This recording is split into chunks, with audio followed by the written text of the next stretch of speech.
into all my stuff right now. Hello, everybody, and welcome to A Dark and Hungry God Arises, our Tuesday night D&D stream. Before we get started, I have a couple of quick announcements I just want to make. The first one is that we are now sponsored by Farbo Co. They are a local game store here by me in Lancaster County, Pennsylvania. They cater specifically to role-playing game enthusiasts, so check out their store at farboco.com. You can get dice, you can get books, you can get pretty much anything you would need for your role-playing love. You'll see their link pop up in the chat every now and then. They are awesome. They are providing us with some giveaways. The first of which is, if you notice down in the panels, there is a link that you can copy and paste to your social media. It allows people to connect here with the stream and watch the stream alongside you. It tracks how many people click on that link and gives you points for it. The person who has the most points after a allotted amount of time, I'm thinking 2 weeks, might be a month, but might be 2 weeks. I have to decide. We'll get a mystery box of minis sent to their house for them. I think they're shooting for like a $15 value in mystery minis.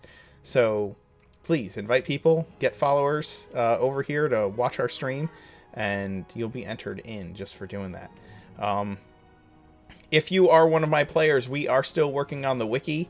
There are people in the Discord asking for certain information about your character to put on the wiki, so please comply. Help them out. And yeah, if you are new to the stream, we'll have that wiki up soon so that you can catch up with what's been going on without having to watch 90 hours of video. Of course, if you want to watch 90 hours of video, please go watch it. Anyway, without further ado, I'm going to let the characters go ahead and introduce themselves, and we can get started. Right. Well, I am the only pure human, Vasir. I am also a monk, and I am going to be playing the part of the person who has no idea how to do anything socially speaking, other than smile and nod. So, yeah, that'll be fun for you all, and that'll be me. Also, I drum a lot. He does drum a lot. Hey all, my name is Kim. I'll be playing Mirth, the only tiefling bard of our party, but also Vasir's backup instrumentalist. Yeah. Hi, the backup instrumentalist bard. Yeah. When the bard's the backup. So, hi, I'm Noor. I'm playing Luna, the half-elf cleric, who I guess is taking care of all these kids, and yeah. Hi, I'm David. I'm playing Angus, who I guess is the impure human of the party.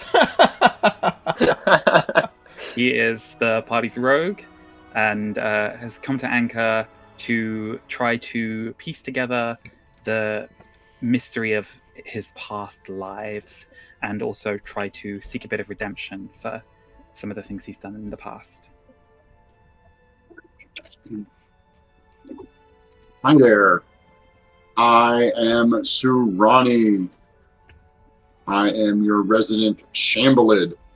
And if you're looking for information on my character, I feel bad for you because I'm a whopping 6 months old. He's very astute for a baby, though, don't worry. And I am the Mark Knight. I am your dungeon master this evening and almost every evening of the week. By the way, I forgot one announcement. We do have a new stream starting up tomorrow at 1 p.m. Eastern Time. Come check us out.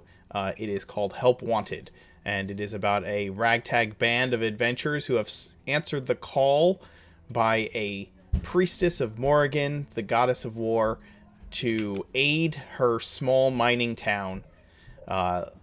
Alex is going to be playing one of the characters, and so come check it out. Yeah, hang out with us. He is going to be the polar opposite of this year. It's going to be great.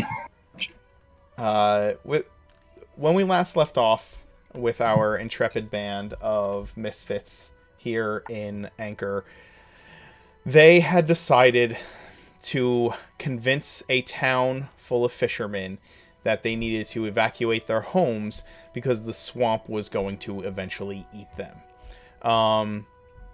They have discovered that the Demon Queen of Rot and her followers have been preparing a ritual to merge her power with a fungal sentience that dwells beneath the entirety of Maris Swampland, which takes up, I'd say a quarter of Oregon. They have seen increasing evidence of her influence on the life in the swamp, both plant life and animal life. And so, unable to confront the dangers that are currently present, unable to face a demon queen on their own, they have decided to evacuate the innocent folk of the village of Anchor and return with a greater force to vanquish this dark being from the material realm. When we last left off, they had successfully convinced the town to make an exodus to nearby Twiland Hill, the largest city in miles. And so we pick up with them on the road in the swamp. It hasn't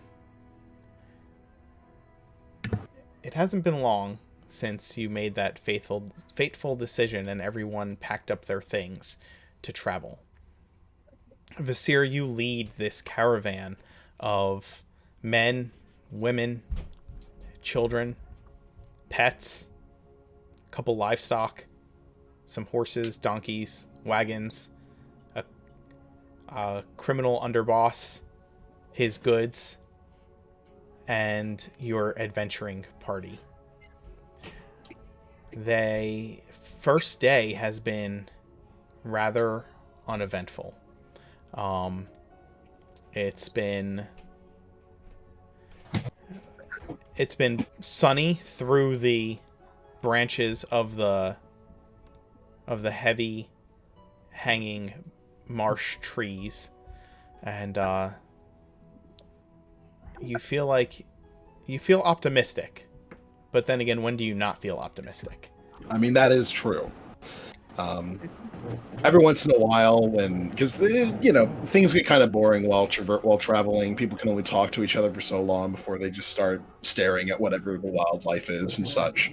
When things get kind of quiet and everybody sounds like they're getting kind of bored with the travel, Vasir will go ahead and chirp up with a song or two to keep everybody's spirit nice and high. Vasir, while you're thinking those thoughts, why don't you go ahead and make your save against your staff? Well, that's true. That's a wisdom, right? It is. Oh. You are fine. I'm solid. You're good for today. I'm great. Yeah. And so you drive your personal wagon, which you have loaded up with your things, the party's things, and probably some food and water, and whatever else you could fit on the wagon. Every wagon is loaded high and tied off well. You have a number of tents, but families are kind of bunching together in tents. There are some people who don't have tents who have to sleep under the wagons for shelter. Angus, are you on one of the sides, or are you taking up the rear of this caravan? I'm staying sort of fairly close to the back, Mm-hmm. sort of keeping an eye that nothing's sneaking up behind us. Sure. One of the things that I have done is that one of the wagons where they've got a lot of the kids sort of concentrated, I've taught them the rudiments of how to play Go Fish and given them my deck of playing cards so that they've got something to sort of keep them occupied so they're Very not nice. worried while they're traveling on the road. Very, very nice. Sarani and Sharp-Eyed have taken up flanking positions on the caravan to watch for any enemies coming in from the swamp. Their ability to move through the swamp with very little hindrance make them perfect for guarding the caravan's flanks. Now the caravan does, in spite of it being as tightly packed as you can on the road, it does stretch out for a good 300 feet from front to back. And Angus, you found yourself often trying to like wrangle in stragglers who are falling behind to make sure that the caravan stays together. Sarani and Sharp-Eyed have been working together to make sure that the caravan stays moving in the correct direction on the road and doesn't fall into the bog. And so far it's been working out. You're moving at a decent clip. And as I said, yes. Sarani and Sharp-Eye are going to alternate moving forward and backwards along the line of the caravan. Okay. So if let's see here. So if Sarani's moving this way, Sharp-Eye is moving this way. Right. So we can always get back to the, keeping a good eye on, there's always one of us down there near where Angus is in case somebody gets totally lost. Okay.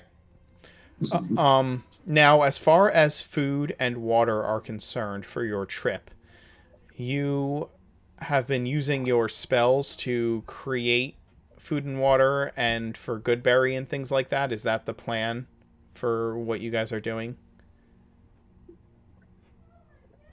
Sharp-Eye and I will hunt as much as we can. Okay. But we're not going to try to. We're going to try to hunt the smaller game so as not to attract the attention of the larger predators. Sure. And between you and Sharp-Eyed, you can provide quite a bit of food per day to supplement what's already being given. Yeah, we try to focus on the leaner meats, Sure. Squirrels, rodents, birds, stuff like that, so we can boil it down and save it. I'm sure that Angus or Basir knows how to boil rabbit. Oh, I'm sure. Mirth, you're staying towards the middle of the pack, is that correct?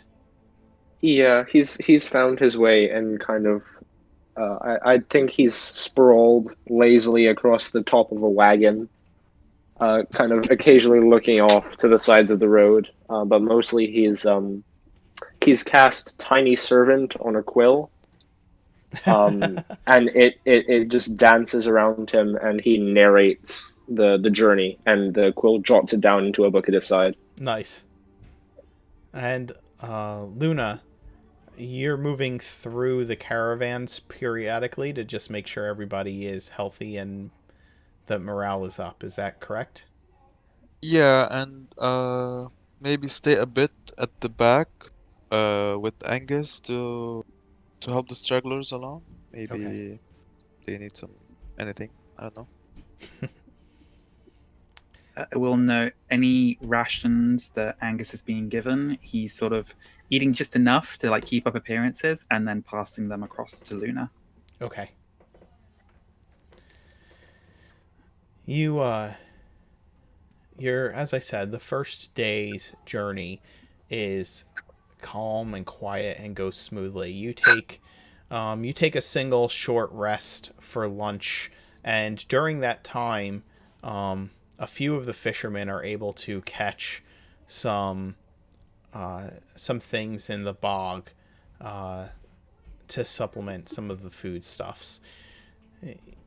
And Sarani, although you haven't seen signs of the blight, its scent lingers, like just kind of wafting now and then. You don't see signs of it in this part of the swamp yet. You haven't smelled it or seen it strongly here or any specific evidence of it, but there's just this ever-present kind of faint scent of it in the air now. Okay. I am going to be trying to stay in the shadowy, waist deep portion of the swamp water on the sides Sure. as we can. I'm still not really used to the light, so Absolutely.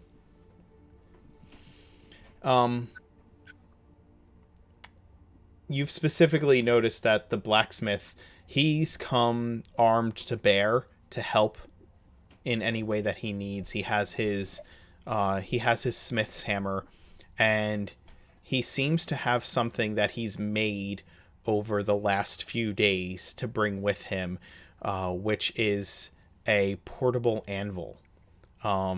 It sits. It looks like a huge stone great club that sits on a pole, and he can remove the pole and kind of turn it on its side and anchor it to the ground to help with repairing horseshoes and anything else that needs to be repaired on the road. You've never seen anything quite like it before, but it looks like if he were to use it as a great club, it would smash through whatever he needed it to. He also continues to give all of you rather unfriendly scowls as you pass to and fro before him. The only one he doesn't seem to bother with is Vasir. Everyone else he kind of doesn't seem to care to interact with. He keeps to himself. Him and his wife, they are one of the wagon owners, and he drives his wagon, and anytime Luna or passes by, or Mirth even gives them a look, he kind of slows down and moves away from where they are. When Serrani's handing out food and stuff, I'm trying to make sure that Gerd and his son get like the fish heads, or the tail, or feet, or whatever leftover piece I have. They end up in his bowl. And so the first day passes. You think that you've found some success and that this is going to actually work. You find a dry spot to camp for the first night, and the first night goes by without incident. You set up watches between the group of you, Gerd and his son Bart, the blacksmith, and whoever else is willing to volunteer to be a caravan guard. There's not a lot of able-bodied men who know how to fight, but there are plenty of villagers who are willing to protect their families. The next day, you continue on your way.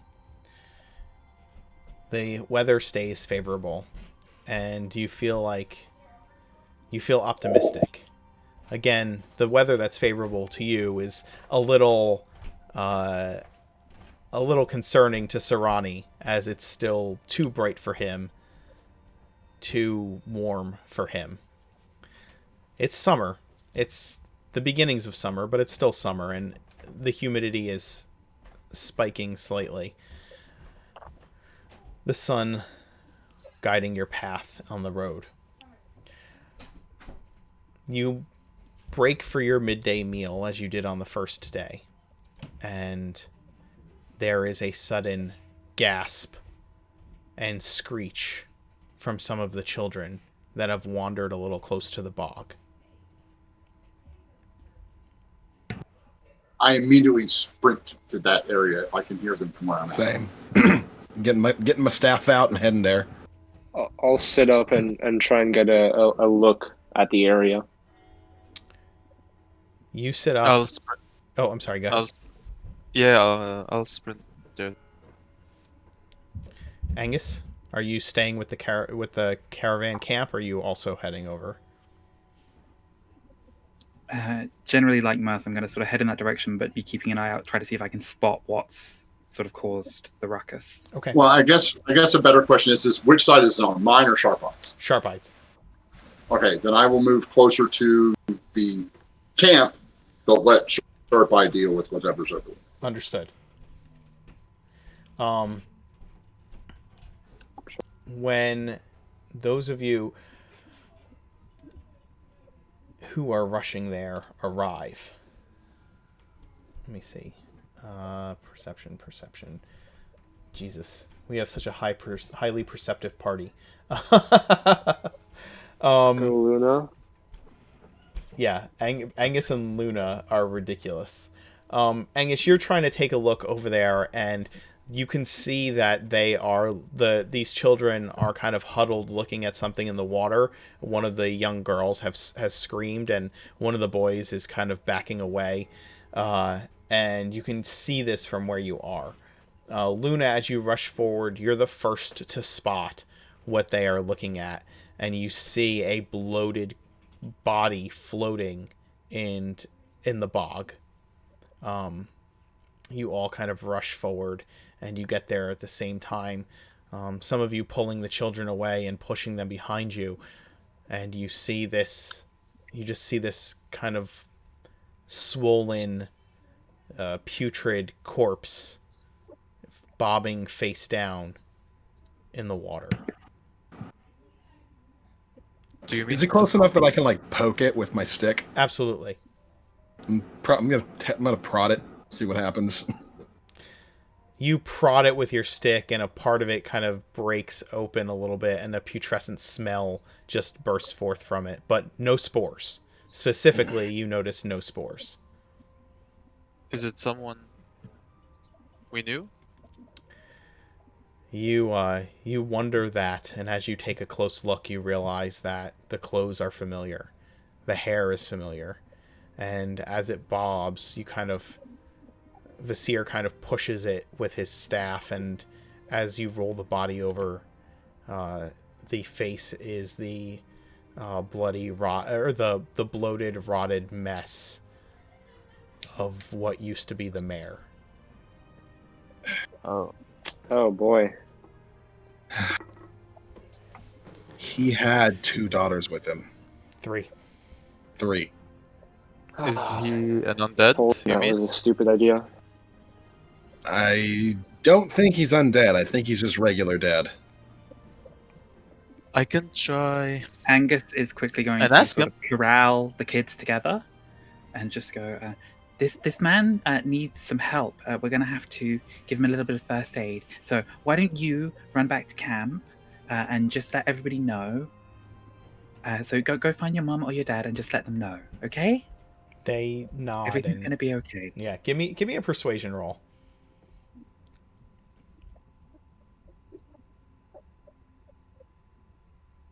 Oh yeah, the kids immediately nod, and start running back to the village, or to the group of villagers, to share what you've told them with their parents. Sharp-eyed steps out of the shadows of a tree and points one of his sabers down at the corpse. Bad. Can I check how he died? Yeah. Do you want to pull him out of the water? Yeah, sure. Yes, I will. Okay. As he does that, Mirth wrinkles his nose and steps back a little. You pull this rotting form out of the swamp water and onto a parcel of land. I would say dry land, but there's nothing here that's dry. And you start examining it. The body is, as you look at it, you see that the torso of the body has pierced marks in it, fang marks, and the body itself looks, the center part of its body looks compressed. Compressed? Do I recognize any of this? Can I check?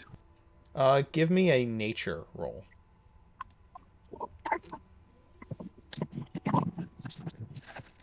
And you can give me a medicine roll as well. Okay.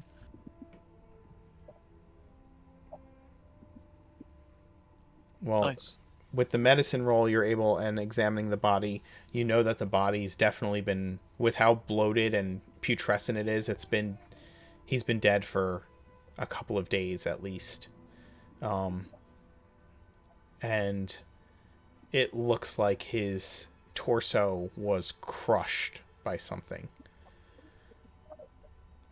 And there are fang marks in his body, specifically around the neck.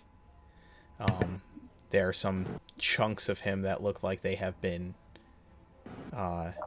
eaten. He is wearing a scabbard at his side, but there's no sword.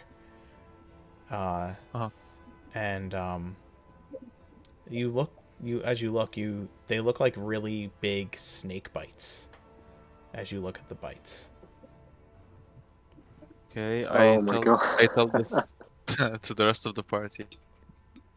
And ask whoever is there. Should we ask him? I can try asking him what happened to his daughters. Do we I'd like to Asking- know. Asking the dead guy. I'm Yes. guessing that it's probably some sort of weird magic thing. Oh no, this is something I've been wanting to see for a while. Yeah, go for Yeah. it. Watch this, and she casts Speak with the Dead. Okay. You gonna throw it Mirth up on there immediately for me? begins furiously narrating this whole scene.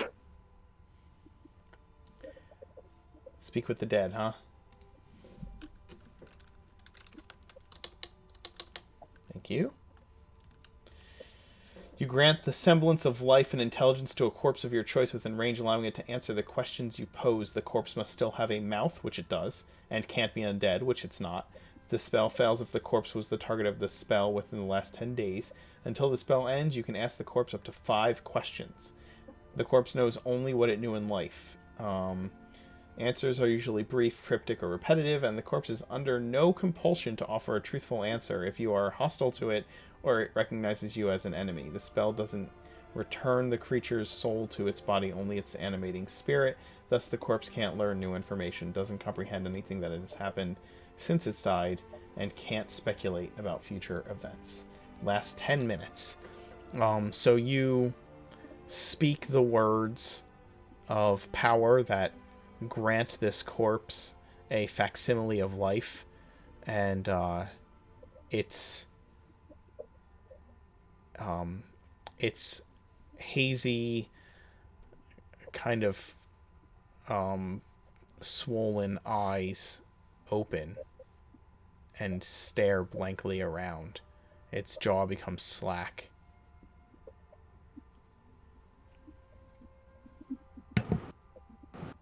That's one interesting spell. We have 5 questions. Well, I guess number one is, does he know what attacked him? So we ask him that question. That's one for me anyway. A very big snake. Okay. That's an answer. Where were you when you died? The swamp. Fair. Could have guessed that. Where are your daughters? I don't know now. Where Did were you going to? Nearmore. Nearest town.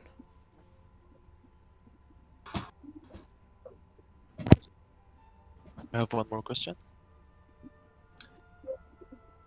did any of your daughters die before you did? I'm dead? Oh Jesus. No. Surprise! Well, I think that's the last question, so. He says no. Okay. Well, Fascinating. So there's hope for these girls. There is, and I'm going to be the annoying one and say we gotta look for them. Can You fall behind, get left behind. They didn't fall behind. They were drug Okay. here. They went ahead. Yeah, So well, too far you know, ahead, what get are you left gonna do? behind. If you're a child and your dad says, "We're going," and he starts dragging you by your hand, it's not Maybe their if they were fault they ended up smarter pushing them children. ahead.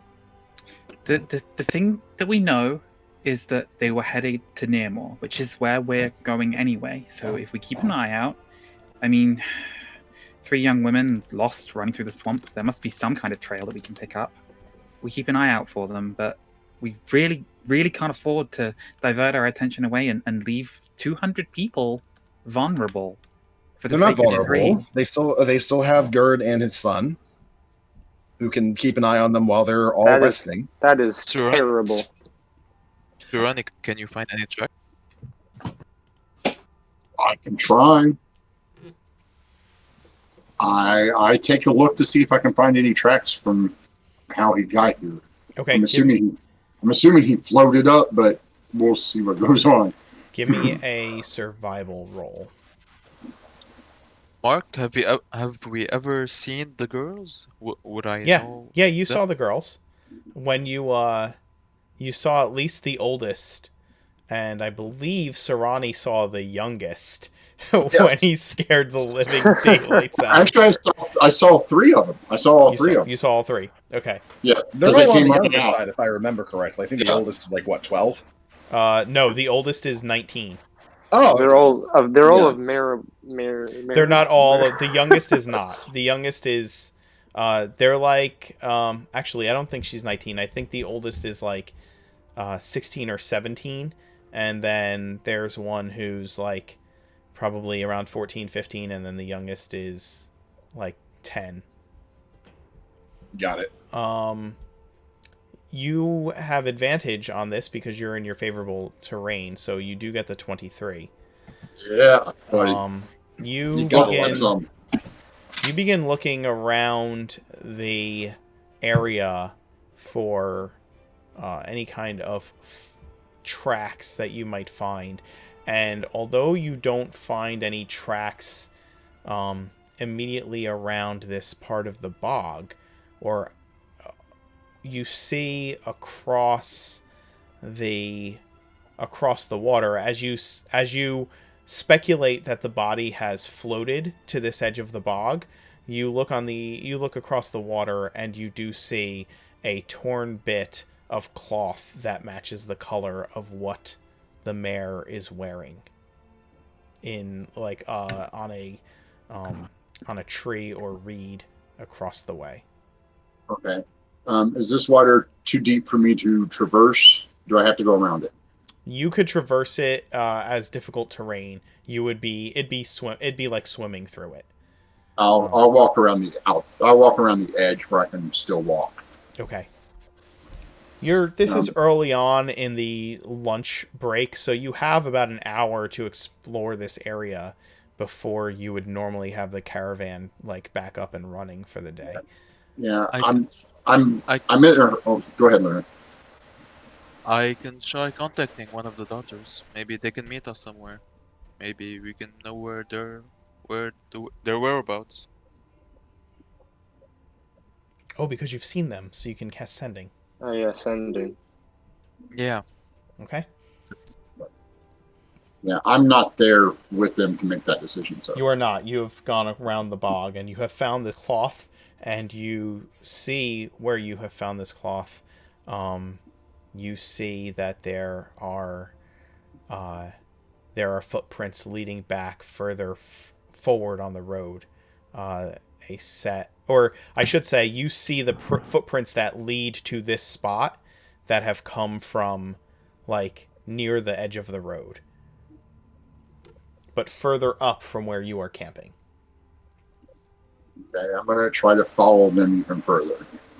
Okay. Luna, are you casting sending? Yes. Okay. And are you trying to send it to the oldest daughter? Yes, to the oldest. Okay. Since I think she's the only one I ever saw. Okay.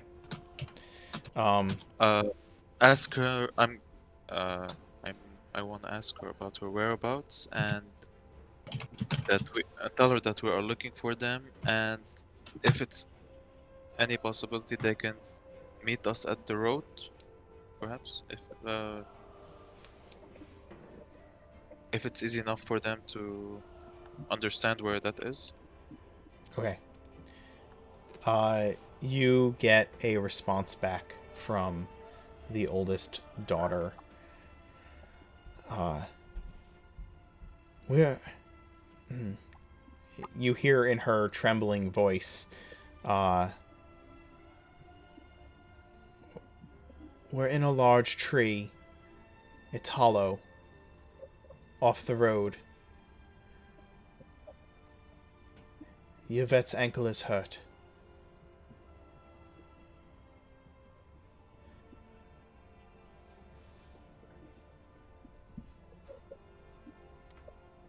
That's it. Yeah, if I want to reply, I have to cast it again, right? You do. Yep. I'll cast it again just to tell her that Please, Luna, I will remind you, we are rather dependent upon you being able to produce food and water for us. We know where they are. Yeah, we know she's But if in you a tree want to on the road. cast again, that means a lot of people in this wagon train are going to have empty bellies to rescue someone that a lot of them might feel a certain degree of resentment towards because they cut and run and left them to die. Well, I would argue that, but I don't think I'm going to win that argument with them. Yeah. No, look out Alright. for a large hollow tree on the side of the road. We can go maybe a little bit slower than we would otherwise. Let some of these people rest up. They did walk a long way yesterday. But if it's off the path, then we might have already passed it. We might have. Sarani, So that would be very sad. Sarani, when you get back to the road, searching while following these tracks, you find on the dirt path that the tracks of, you see 4 sets of tracks. So you see 5 sets of tracks heading that are coming from the direction of Anchor and the caravan towards you, towards where you are now. One of them, the one that you followed back here, had veered off the road for some reason. There's evidence of the scuffle with whatever creature was here. You see the snake tracks of a very large snake, which are headed back in the direction of that piece of cloth back by the bog. If you look in the other direction down the road, continuing north in the direction that you all are headed, you see that there are 4 sets of tracks that are more deeply embedded in the dirt road, in the muddy dirt road, as it looks like they were running in that direction. You said 4? Yes. There were 5. You saw 5. Like if you look back towards the caravan, you see 5 sets of tracks. The one breaks off to fight with the snake, and then if you look in the other direction, you see 4 sets of tracks continuing on running. I will follow those at normal pace, since I can do that and track at the same time. Yes, you can. So the rest of you, Sarani, when you look up from where you are, you see Sarani continuing northward up the road in the direction towards Twilight Hill. Look, Arms. We can safely assume that they didn't fall behind us because we're not exactly the quietest train of people.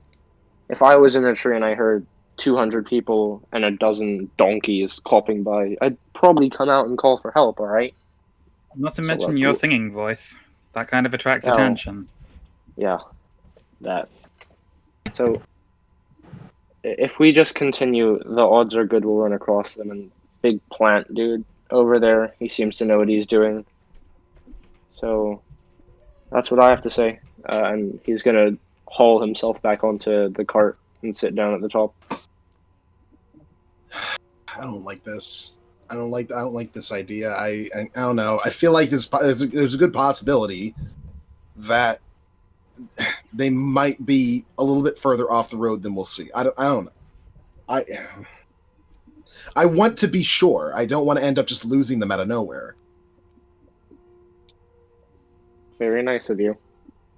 It's But we have priorities right now.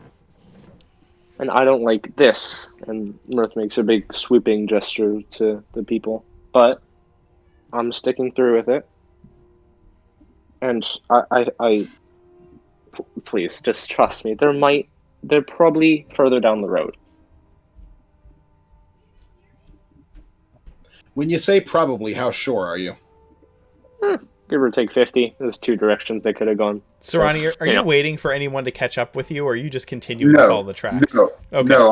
I am trying to get to them as quickly as possible without losing their tracks. Okay. Well, for every 6 seconds that they are talking, you're moving 30 feet further away from them. So, so at this point, you've probably gone about 300 feet.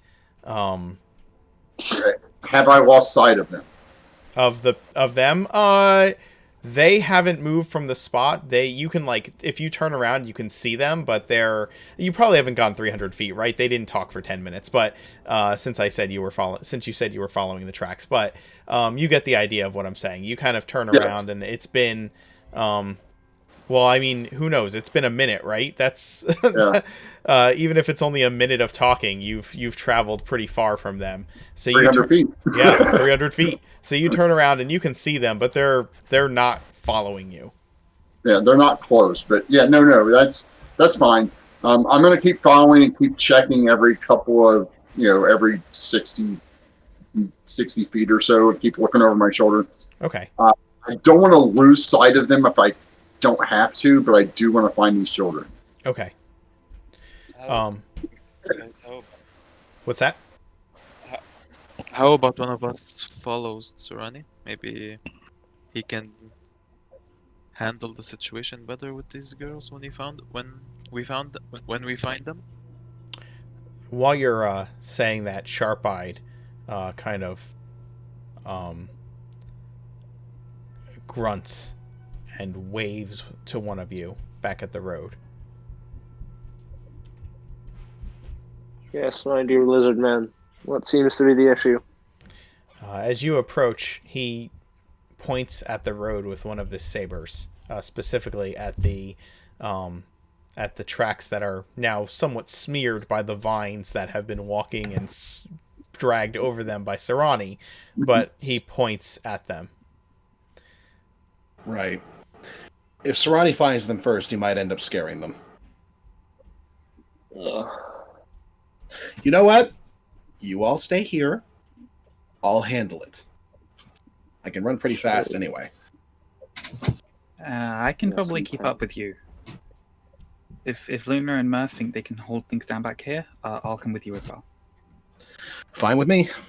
I kind of prefer you, Vasir stay here. People seems to like him more than the rest of us. The blacksmith anyway. I take offense. I have been in this town for 2 weeks, and almost nobody hates me. Yeah. Same here. I think I've left a great impression. Really, except for the blacksmith. I think everyone's more or less all right with it. But, I can't be everywhere at once.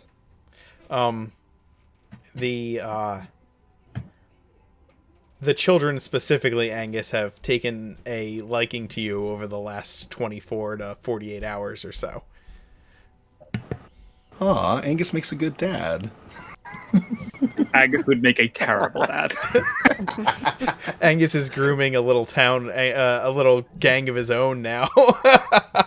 Oh god, am I Fagin? Now remember, when we get to the city, pockets, bad. Belt loops, easy.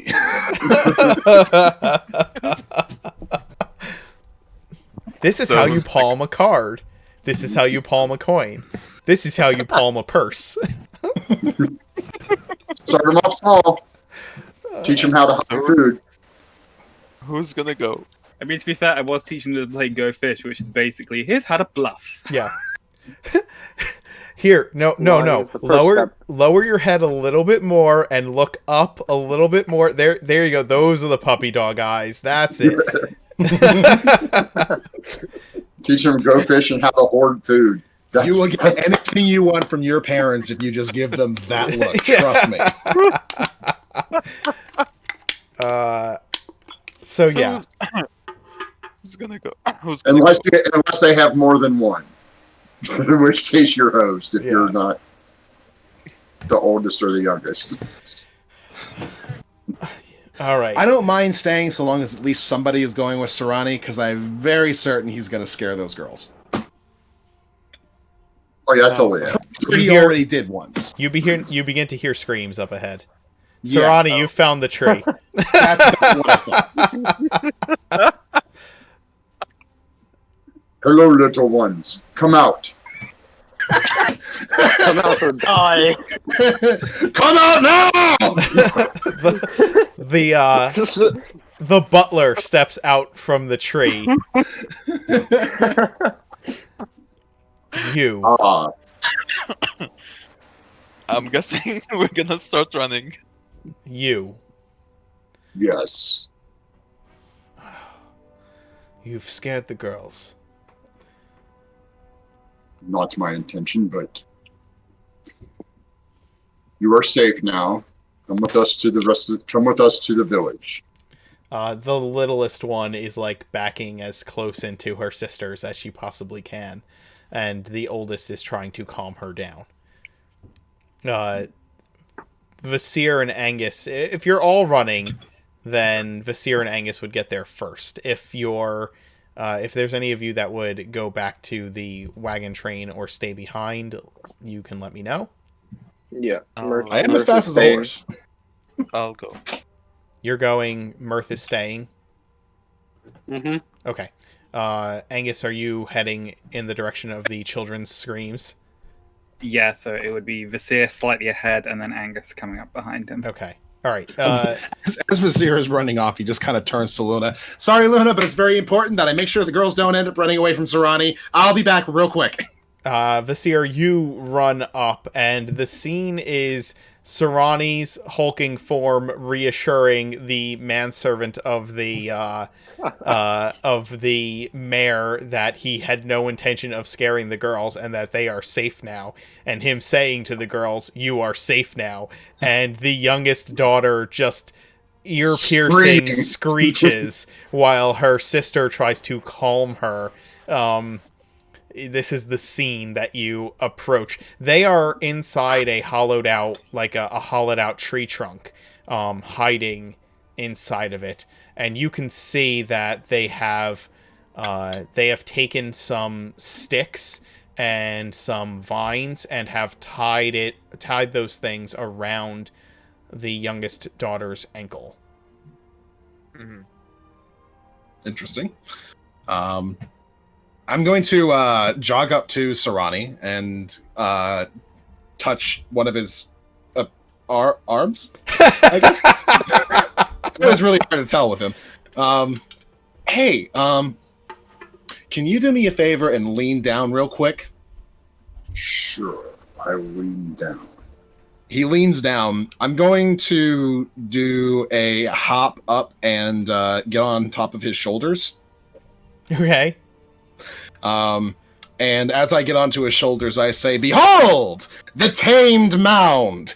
He is docile, he is safe, and, most importantly, he makes for a really comfortable and smooth ride." Woo! Get spot. Splendid. 10 out of 10. Mirth is going to Go give ahead him a clap from the cart. Give me a performance roll.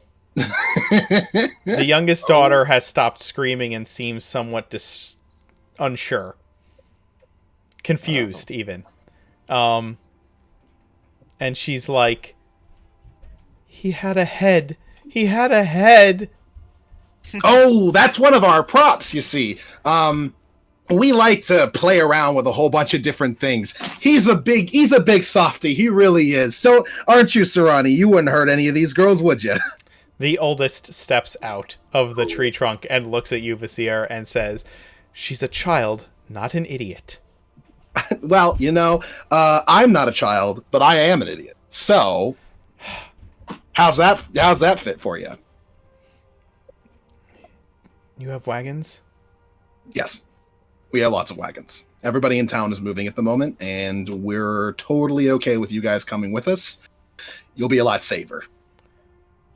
At about this point, Angus sort of rushes up and is going to dug through his pack and pulled out his healer's kit. Just pull a bundle of bandages out of that and pass it across to the oldest daughter. Luna sent a message. She heard that Yvette had hurt her ankle.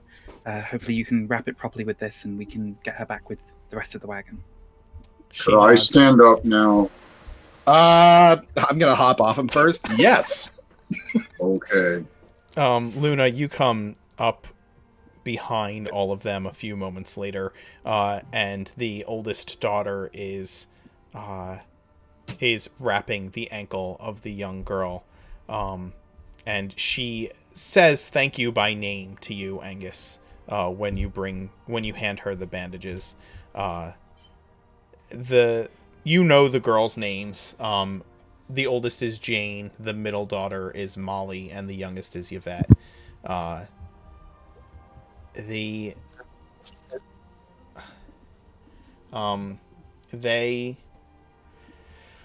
Once her ankle is bandaged and you've moved Sarani a little away from the group of them, you can easily get them back to the camp as the rest of the camp is getting ready to continue moving for the day. I just want to say, Luna, when Diga. she finds them, she tries to reassure them, to take care of them, to help them as much as possible. Okay.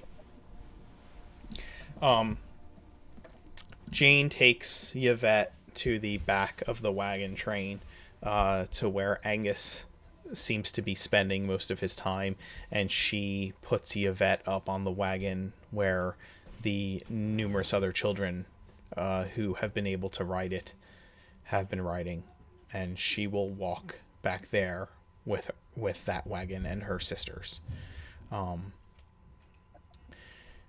The butler, in the meantime, he stays very protectively with the girls, just kind of looking for Sarani as often as he can. But they add themselves on to your wagon train, being reassured often by you, Luna. Are the wagons are very bumpy on this terrain, right? Absolutely. All right. As soon as Mirth sees them bringing the child with the injured leg back, he's gonna begin ritual casting. Okay. And after 10 minutes, I'm assuming we don't depart after 10 minutes, right? This was only a few minutes. Sure. You can you have a little time. All right. I was going to then say he's Angus gonna. was going to go pull for it. Luna to one side and just be sort of saying to her, I don't know if we really have the capacity to take the mayor's body with us, to keep it wrapped, to not draw attention and alarm. I don't feel comfortable about leaving him to rot out here in the swamp.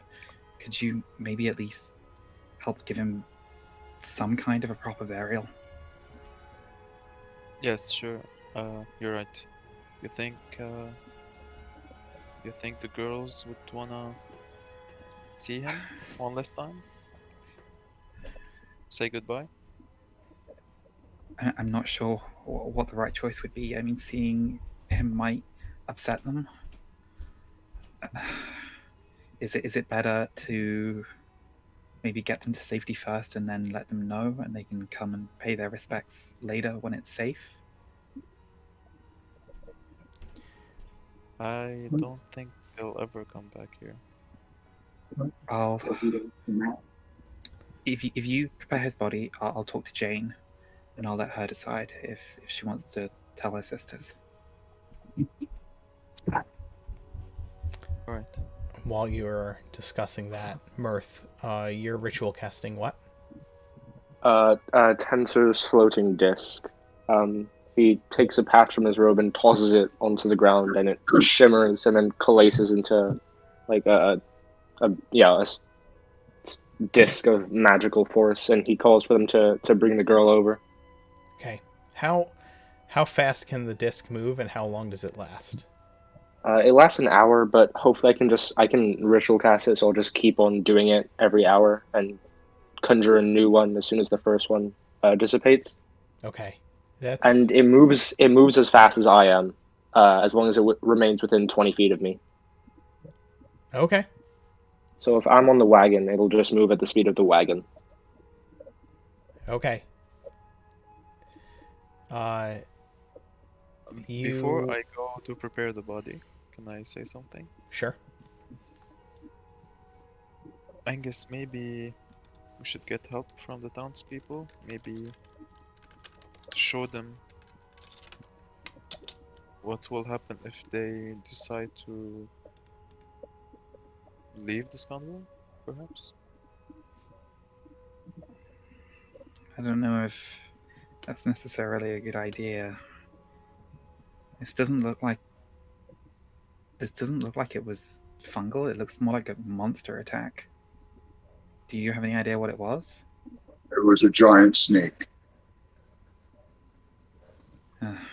Why did it have to be snakes? Okay. I'll go have a word. I'll see if I can find a couple of men who can help dig us a rudimentary grave in this awful swampy soil. Maybe we can find a patch of ground that would work, and then I'll let Jane know, and then we'll see about spreading the word, letting people know to be watchful that there might be As you're snakes. having this conversation, Gerd walks up to the two of you. What'd you find, Angus? What was out there? I see all this commotion.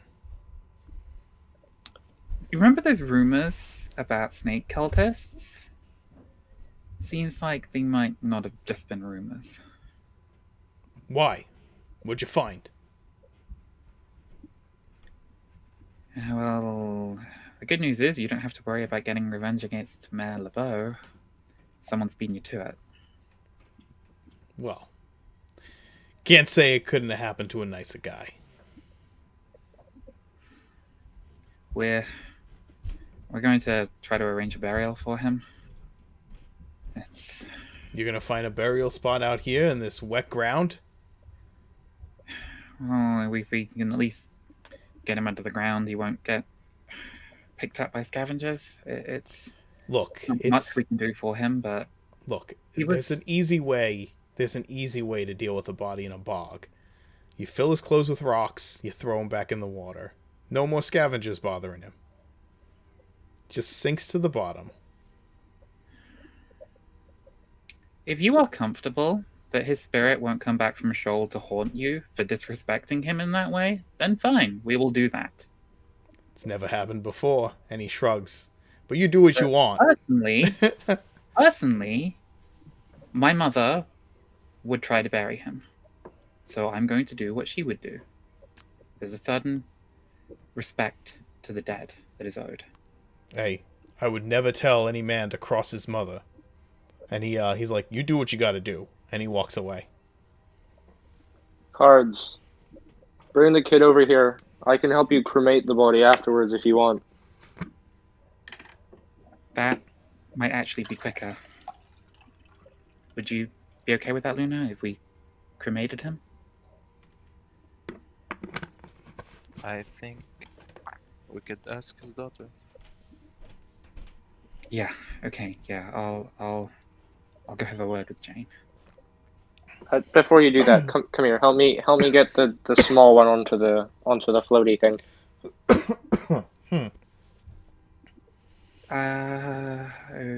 Okay. I will see if Yvette is comfortable with the idea of riding on the magic floaty disc. It might It's perfectly it might safe. Just genuinely make some of the other kids jealous, though. I just want to. How many kids could this thing hold? it's 3 by 3 as long as you keep your arms and legs within the vehicle at all times. We squeeze them, maybe two. Oh, Two. I'll try to get an At order most going, two. and they can take turns. I have a carriage. But the Yeah, carriage is bumpy. I'm doing this so that her leg doesn't become more injured. Visir, you have the heart of a child. So tell me honestly, which sounds more exciting to you? Boring old carriage? Cool magical floating disc? I mean, yeah, but you can't have everybody on the disc. No, but they can take turns. This is Well, this, yeah. I can make a it purple learning too. experience for them. Turns We're all purple. in this together. So How we long does share the disc what we have. go for? Uh, I can Mirth will continue have doing to it forever. every hour. Mirth will have to take a 10-minute break to recast it. I mean, Okay. you can ritual cast while moving if I sit on the edge of the cart and do it. Sure, I think the idea of a ritual casting though means like you're spending that 10 minutes setting up the ritual, right? Like, there's usually like an act. You can do it while moving. I have to. The component is what, a drop of mercury. I believe so. Yeah. By rules as well, you can, because a ritual just extends the duration. Okay. Sorry, the time it takes to cast, and you can cast while moving, which is necessary for spells like forbiddens and stuff. Right. Yep. Yeah. That's fine. Yeah, certain spells have a ritual.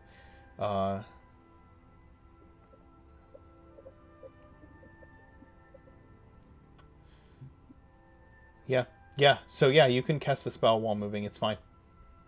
All right. So yeah, I can keep on refreshing it every hour.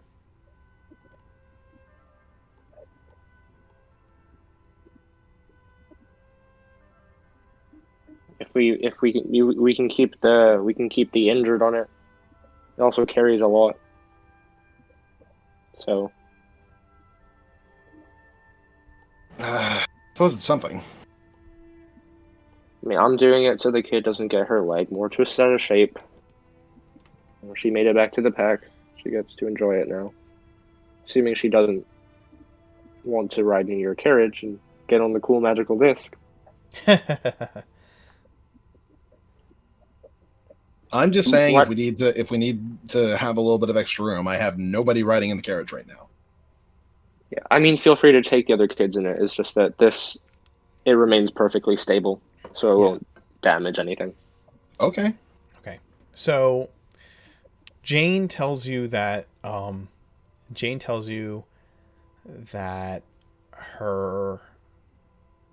she doesn't care what you do with her father's body.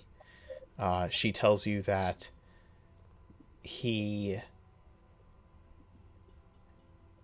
he fought off the snake and died of his injuries in front of her, and that his last act was to confess that he had killed their mother. So she kicked his body into the bog. And you can do whatever you need to do with him. Jeez. We're burning it. He's a kin killer. I'm burning it.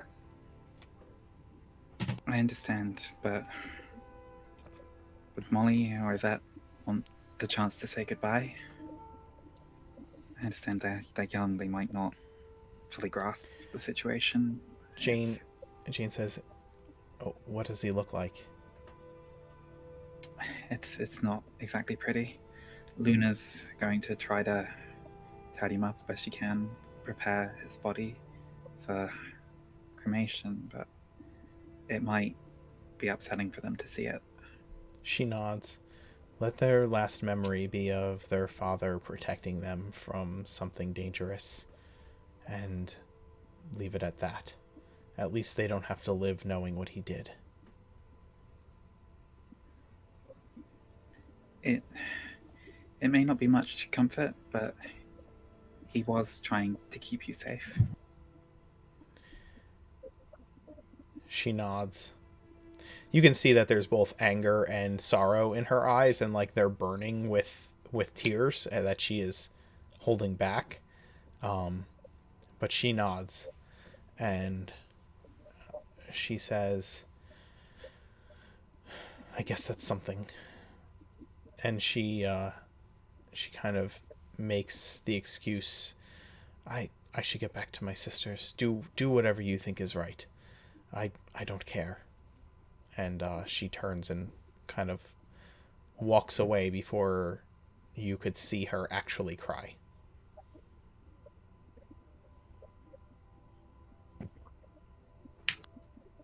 I'm gonna After very I'm gonna go around, make sure everybody's okay before we get ready to get moving again. You guys go ahead and take care of the body how you like. After hearing what the daughter told us, Luna tells Angus that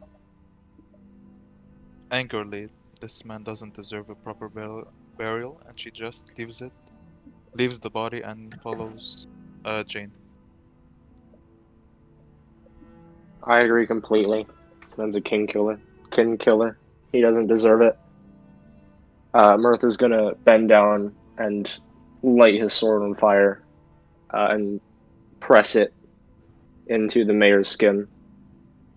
His body's pretty soaked, right? So he won't burn. Yeah, it's very soaked, and it just smolders against him. Yeah, that's fine. I will sear the brand of my family blade into his left upper arm Okay. and give it a kick, and I walk off.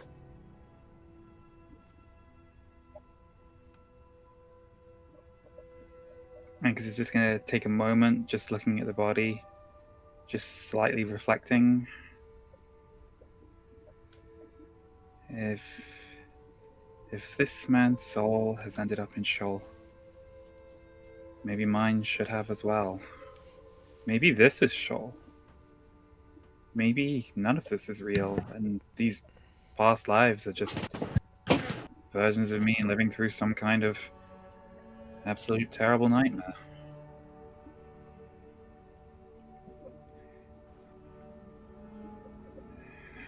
No, gotta believe that it's possible to seek redemption. Even if I'm the only one, I will pray for you. I will pray that your soul can find peace in Thandra's light. He's going to turn and just get back out of the wagon and just put on sort of a very bright, cheerful face and try to entertain the kids a bit more.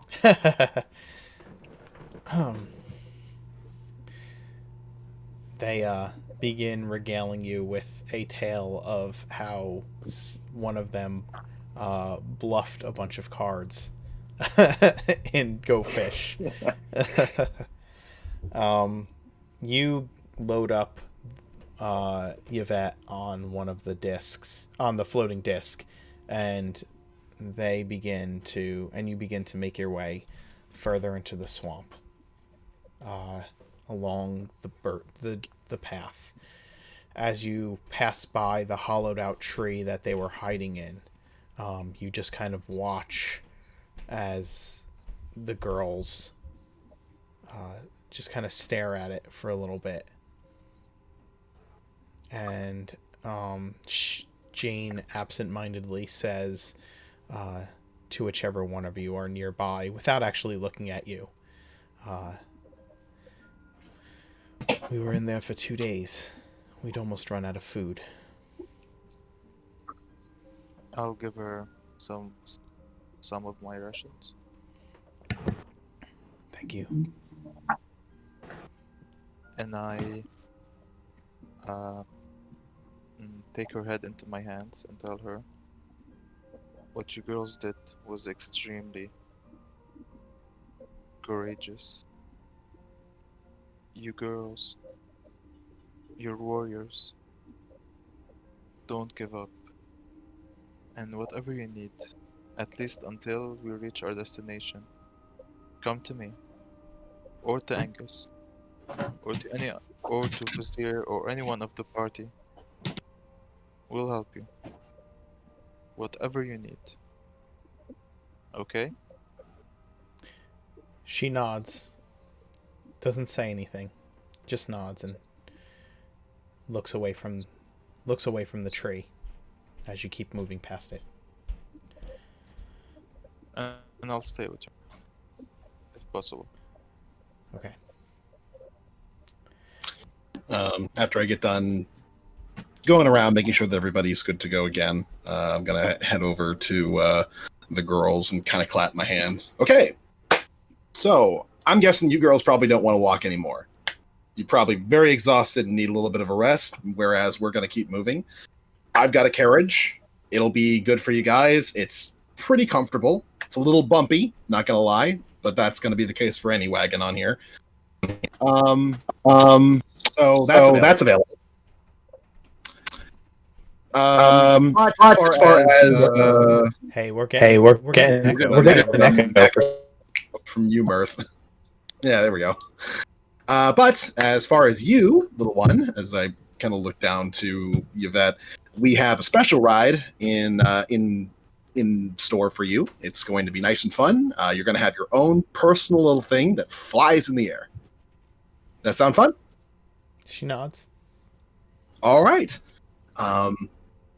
If you guys have any questions, let me know.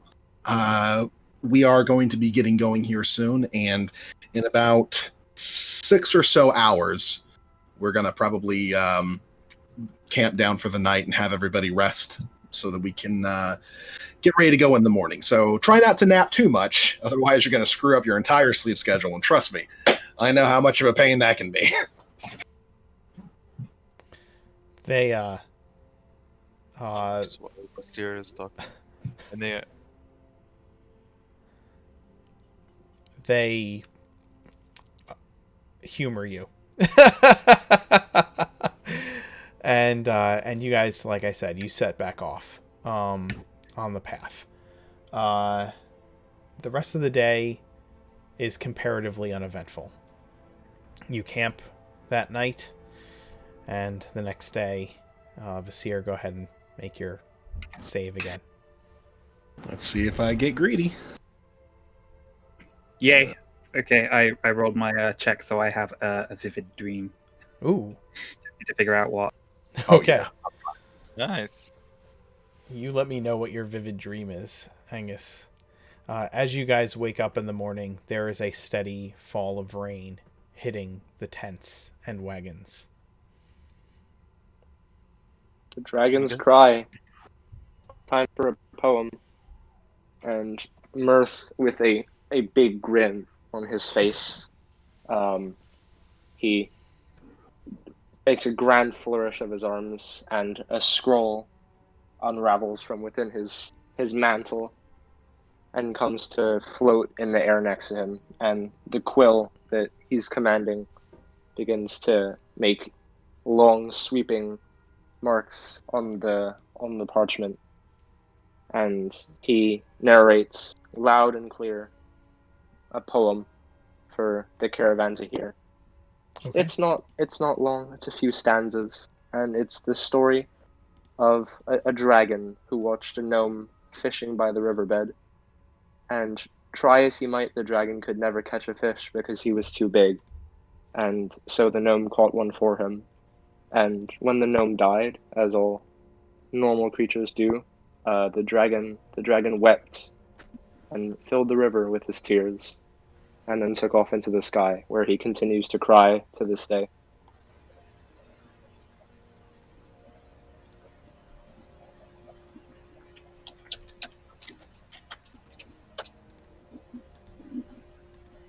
Those who are listening, there are some who clap. There are some who aren't sure what to do. And there are some who just continue to go about their morning business, packing up the tents in the rain. Mirth gives a small smile as the scroll ties itself off with the ribbon, and then he'll tuck it into a case at his side and beneath his cloak. Then he'll just go back to lazing around on his cart. Can I go check on the people? How are they doing? You kind of go through, and people's morale is a bit down, and dour as the rain pours over their heads.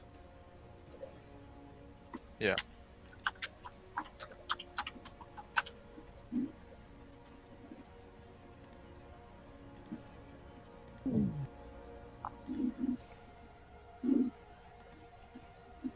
Luna? Yeah? If you have a moment. I don't know if it's because of last night and just feeling a bit sorry for myself leaving my elbow back there in the swamp, but I dreamed again last night, and she definitely isn't me. So me thinking, this whole thing, it's just one soul going in a cycle. No, it's definitely different people. It was somewhere fancy, like way fancier than anywhere I've ever been. She definitely had money, and she was working on something. I don't know if I fully get it. It was sort of flasks, chemicals, that kind of thing. And I guess it must have been her dad. He came into the room, but he called her Claudia. Claudia Barbacious. So that makes two. And there's something else to work on. But sorry, just thanks for being here. I think it helps to be able to talk about it to someone. Angus, are you sure you're alright? I am not sure of anything. I haven't been sure of anything in months. It's so. You know, since that other day when you showed us your tattoos, you don't seem yourself, if that makes sense. Oh, and by the way, there's a lot of static. I'm not sure from who is it coming from. I'm not sure either. I think it's from Loophole. Yeah, I'm seeing the same thing. You getting static from me now? Seems like it. Let me recant.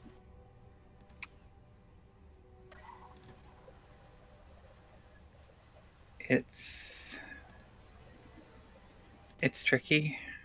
I've said before, I don't think I was a very good person for most of my life. It's only in the past few months, having all these other me's crammed in this head, thinking about things I did, choices I made. I regret a lot of it, but nothing more than. Do you want to talk Have about you those things? have you ever seen people die in a fire? It's the smell that stays with you the most. Uh, it's, it's not something I want to go into detail about. You should just know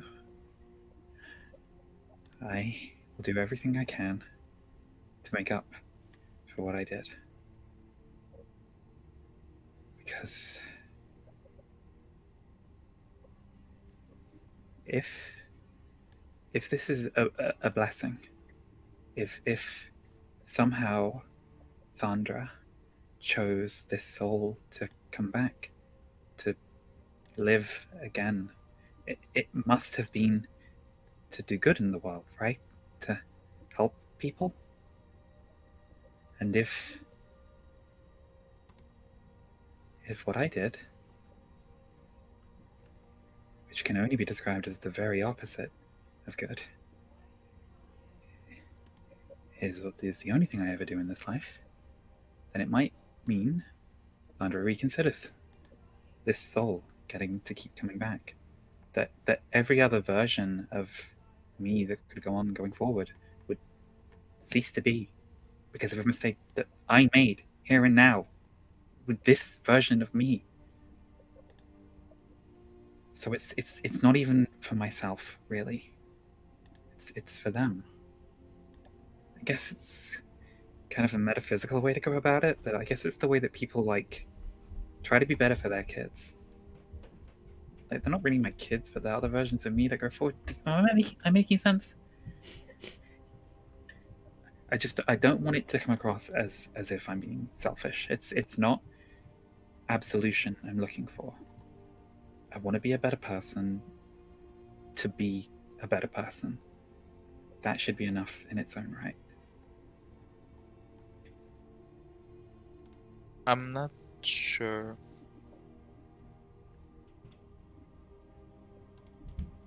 Why did she choose you exactly? But she chose you for a reason. I So don't have know. faith. Have faith. I don't even know if she did. That's my hope. Like I said, that's if this is a blessing, this could be a curse. Maybe every other version of me was just as terrible as I am. Maybe we're trapped here, just making terrible choices, doing terrible things. It could be a demon. It could be Wariga that did this for all I know. But I have to hope and believe that I can be better. That I can do something good with this reincarnation that's been gifted to this soul. I can make it a blessing, regardless of what it is. And I think being here with you, with all of you, is going to help with that. Well, you know, Angus, I think you might have an idea of how many people I have buried. Some deserve life, others deserve death. But in my mind,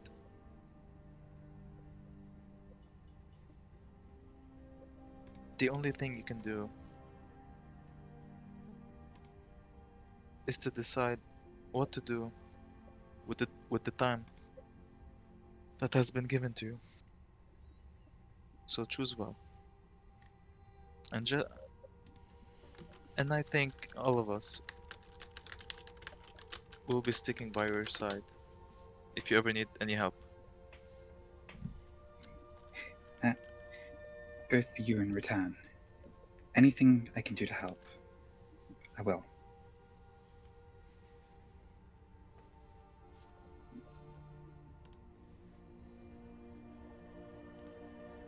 So come on, cheer up. Your I'm gonna friends try are to waiting. do. Your little gonna use friends my are actor. waiting for you. I'm gonna use my actor trait to do like a pitch perfect impersonation of Visir, and just put on like a bright, beaming grin. Just like, oh golly ho, we're gonna go ahead and have a lovely day, and like try to sing, and Angus just does not have the same singing voice. Absolutely dreadful. That's great. When Angus starts singing, Sarani comes running over. Is everything okay? Are you injured? You can have inspiration, both of you. Oh, God. You continue to travel the rest of that day, and I assume that this conversation is happening on the road, and throughout the entire day, it just pours and pours, and there is this sense among all of you, especially you, Visir, being at the front of the wagon train, that if it wasn't for Sarani and Sharp-Eyed keeping you on the road and kind of like keeping the caravan moving in the right direction from the sides, that you could have easily gotten lost not knowing which parts of this bog were road and which parts were just sopping wet ground. But they just kind of herd the caravan forward, keeping them in the right path. And that night, all that day and all that night, it is just continuous downpouring rain. Morale is low by the time that you finally stop for camp, and you've certainly not made the time that you normally would make, considering this. Go ahead. I'm sorry. I'll just leave the girls to sleep in the carriage. At the very least, they'll be dry in there. But in the meantime, I'll kind of just park the carriage off to the side as I signal for everybody to just kind of get ready to get bed down at least for a little bit. I'll put my horse's blanket on top of him and just kind of give him a quick pet and go, I am very sorry about all the rain. Nothing I can really do about it. Can't control the weather. Okay, let's make sure that everybody else isn't absolutely depressed. Where's Mirth? I'm gonna go and try and find Mirth. He's easy to Sitting find. on his wagon. He's frowning slightly because the feather on his hat got wet. He's just sitting there. Hey, Mirth. So rain is depressing. What? Yeah. I'm gonna go ahead and guess that a lot of people are gonna be extremely nervous. There were several times that I wasn't entirely certain if we were even still on the road. Thankfully, it's pretty hard to miss Serrani, so... Yeah, they're pretty big. But I think it would probably be a decent idea if we it did something for everybody come morning, provided it's not still raining. Yeah, that sounds fine with me. So what do you think? Nice, fun little performance for everybody or something? I am very wet. My flute reeds got wet, so I'll have to wait either way. As of right now, I could put on a show to help the kids, I guess. That would probably be at least the most important bit. If the kids are happy, then their parents are at least going to be happy that the kids are happy. It's something that I've noticed. I will go give it a shot then. And he'll kind of roll forward off the cart and land on the ground. Hey, team up with they Angus just- on that. He seems to be apparently the kids' favorite. Oh yeah, they love him. I don't know why. He's kind of dead. And, Well, I Mirth mean, is in a gonna technical sweep his sense, hat. yeah, but you'd never be able to tell from looking at him. Great guy. Very, very upbeat. Mirth is gonna sweep his hat off and Just a pan across to let's Angus, just take still it in the middle dry. of his sleep, where he's basically just laid out like a dead body. and he's gonna find his way over to where the majority of the children are. Okay. And he has a big hat on, Right. by the way. He pulls it low over his horns mainly. Mm-hmm. It's also a very nice hat, incidentally. He's gonna find his way to the children, and he's kind of crouch down and go like make the shushing gesture and go shh. They say when the rain clears up, you can see the dragons up there.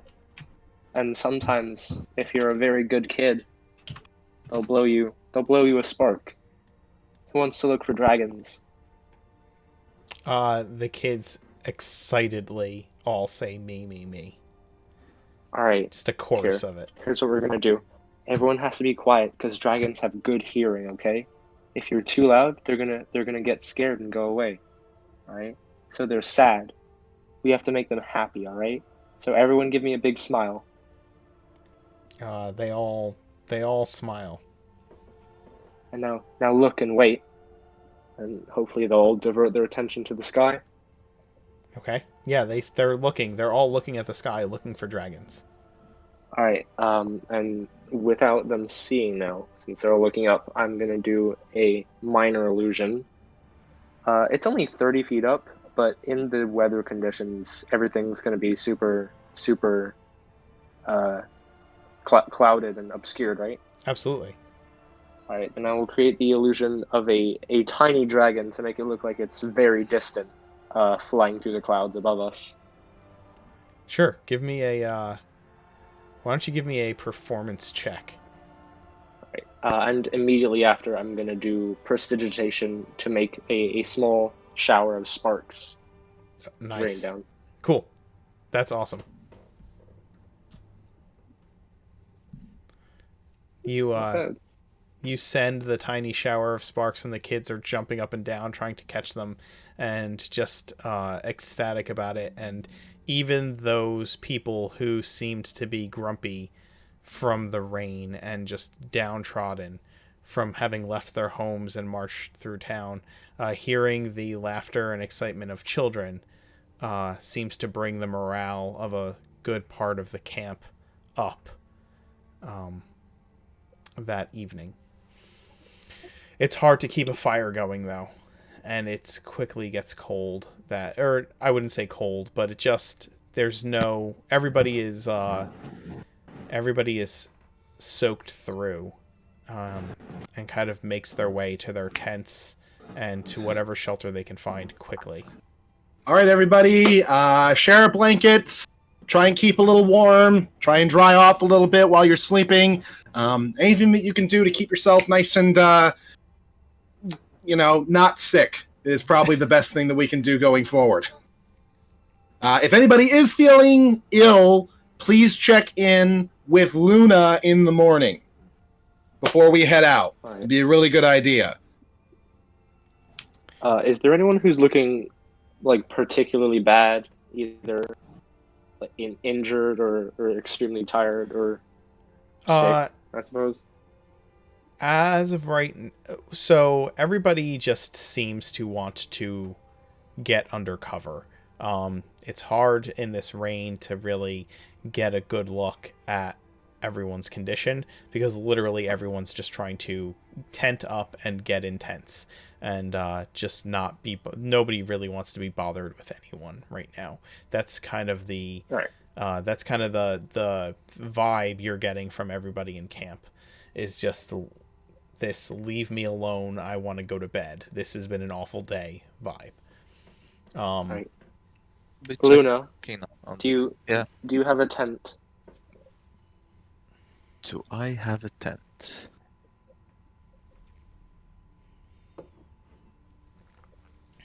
Anybody? I do not have a tent. Okay. Right. I know you get cold. So come over here with me for a second. Sure. Right. Mirth is gonna find it like a nice spot, preferably more in the middle of the camp. And he's gonna hunker down and ritual cast Liamon's tiny hut Nice. around him and Luna. And at the end of the 10 minutes, he throws his hat down onto the ground, and it expands and unfolds into, like, from the outside, it's a colorful cloth, like kind of Mongolian style hut. You know those? Yeah. Like a little hut with like a curtain. And on the inside, it's like this big, lavish, comfortable room. There's lots of pillows, and Mirth smiles fondly as he says, I haven't been in here for a while. And the dome is fully transparent. It's well lit and also warm inside. How so he many says, people can you fit in here? I can fit 9. Shouldn't we call the rest of the guys? Yeah, if they want to come. I was more concerned about you at the time, because you seem to get cold. But if the others want to be there while I cast the spell, if they want shelter too, anyone in our team is welcome to come. Except Sarani, he doesn't trust him with the pillows. It's nothing personal. I like my cushions. Uh, I'll go look for them. Okay. And by the way, thank you for thank you for that. Yeah, sure. But I'm You can feeling- come in anytime from now on. Yeah, I've been feeling a lot better lately. That's wonderful news. I'll be here because I can't leave without it disappearing. So Yeah, don't worry, I'll be back. And I'll go and look for the rest for Angus, Vizier. Yeah. Okay. You find each of them and you tell them about the tiny hut, and those of you who wish to join and get a good night's rest can do so. Angus is just sort of sat cross-legged on the ground with his back against one of the carts near the back of the wagon train. Just, you go on ahead, Luna. I'll be fine. I'm going to keep an ear out for anything creeping up on us in the night. It's a bit damp, but I've been at sea, so I've had worse storms. You need any company? Nah, it's fine. You can get out of this rain. No need for us both to have to put up with that.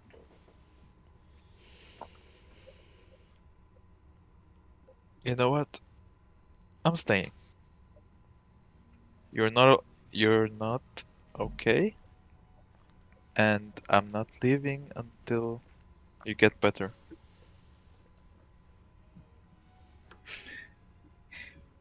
Okay. If you're going to be that insistent about it, we'll both go to the hut. No need for us both to be sitting out here in the damp for no reason. Go show me this thing. I mean, Muth continues to astound me.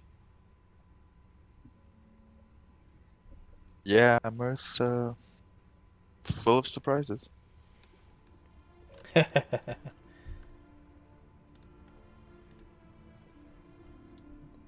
By the way, are the girls comfy?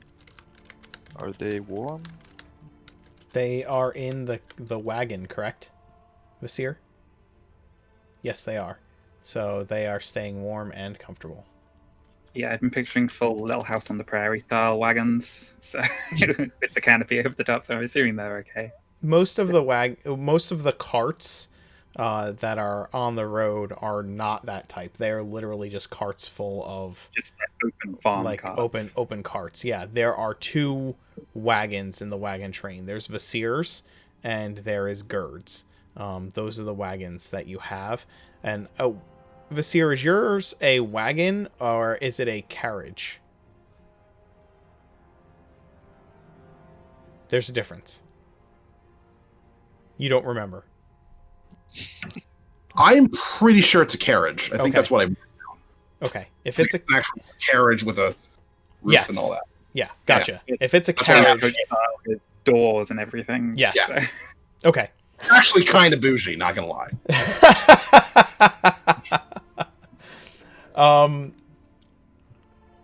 That night, you guys rest in the hut. Those of you who wish to, and the next morning, the rain has stopped, and there's kind of that heavy summer morning after a rain carpet of fog over everything in the swamp. And it's just one of those days where you step out and you know it's going to be a hazy, humid, hot day. And it is already warm. You spend the next day... Oh, Vasir, go ahead, and the next morning, go ahead and make your wisdom save. Yes, indeed. Let's see. Oh, I'm greedy. You just like, yeah, you can figure out exactly how that plays out for you, but you have a desire to gather material wealth today. It is very unusual for you, and I will say that you can fight it, but it is a constant nagging desire for material goods. And in the midst of that need to accumulate for yourself, it is the hottest day you all have experienced so far on this trip. And to the point where everyone is just sweating and miserable the entire day. People have to keep up. The only way people can keep up with the heat and continue to move is by taking frequent breaks and drinking like twice the amount of water that they normally drink. It is hot, it is nasty, and there are bugs. Not just the bugs that hang out inside Serani, but there are bugs that are just flying around the bog. Not to mention that, but it seems that as the rains fell the night before and as the heat has come up, there is a smell that has begun to creep into the bog, and Sarani, you know it as the blight. It has just begun to stink of rot in the swamp. Oh. I'd go to Luna. Yeah. Luna, the blight is catching us. It is here now.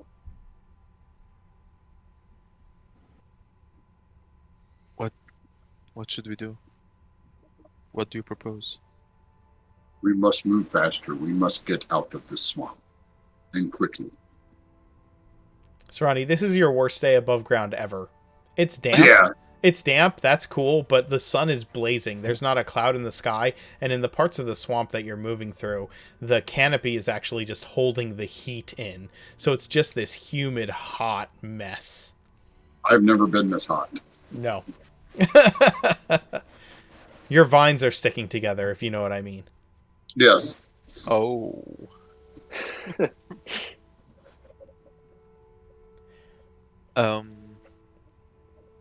I informed the rest of the party what Surani told me. This day is going to take longer to get through than the other days. You will not get as far today as you had on the other days. Like, you are already put behind by marching through the rain the day before because the roads were so wet that the wagons were bogged down. It wasn't a matter of difficult terrain. It was just that the wagon wheels were getting... there were multiple times where you had to, like, give a little shove to the wagons to keep them from digging into the mud. Today is the opposite. It's not the wagons that are moving slowly. It's the people as they are dragging ass in the heat. To get people to move faster through this, they will suffer exhaustion. If possible, if you'd allow it, I can use my create water spell to create up to 10 gallons of water, of clean water, so that I can help the people withstand the heat. Yeah, if we emptied out any of the water barrels, you could refill them. That might actually be really helpful. Okay. Yeah. You do so. You'll have to. So you'll need 2 gallons of water per person in the caravan for this day. Now you've already got some water, but yeah, you'll need 2 gallons of water per person. So you'll need about 400 gallons of water just for today. I have a question. I think I can make about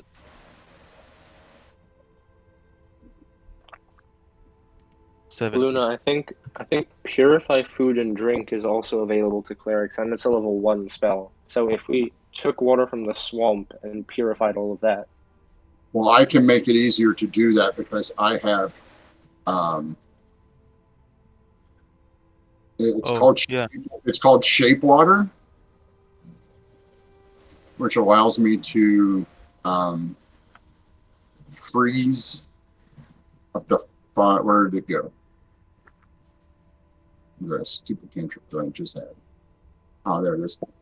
You freeze the water, provided there are no creatures in it, or the water unfreezes in and out, up to a 5-foot cube.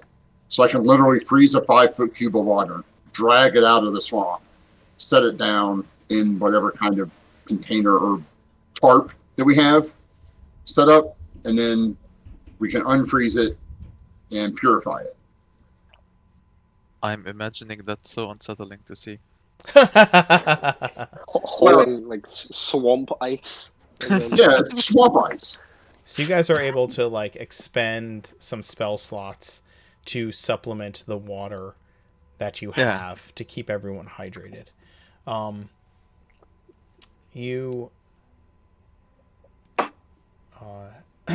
so you're able to keep everybody moving, but Sarani's request to move at a faster pace, that's not going to happen today unless you really force march people, in which case everybody is going to have to start making constitution saves to make sure you don't fall under more and more levels of exhaustion throughout the day. It is just so hot. Okay. Normally, I don't really need to drink, but I'm starting to worry I might mummify myself. I'm guessing I'm all right. If the cold balances the heat. Your arm's melting. I mean, no.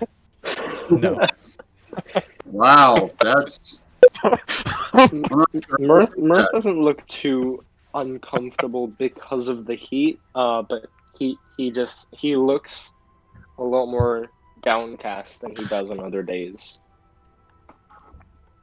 Let me go ahead and see if I can't keep everybody. Like, I know everybody's going to be somewhat just tired as a result of the heat and everything, but maybe keep their minds off of it for a little bit. And I don't know, just anything that I can do to keep everybody's spirits up. Sure. I'll go ahead and roll a quick performance check. Absolutely. On something. Keep the morale going. Yeah, it's not bad. It's the type of performance that everybody appreciates because it's decent, but it's also the type of performance that everybody is annoyed with anyway, just because it's so damn hot. Like, it's one of those days where after a day being soaked by rain and now a day being soaked by sweat, everybody's just like, I want to get out of this goddamn swamp, and I want to get out of it now. There's only so much that entertainment is going to help. what about shaved swamp ice?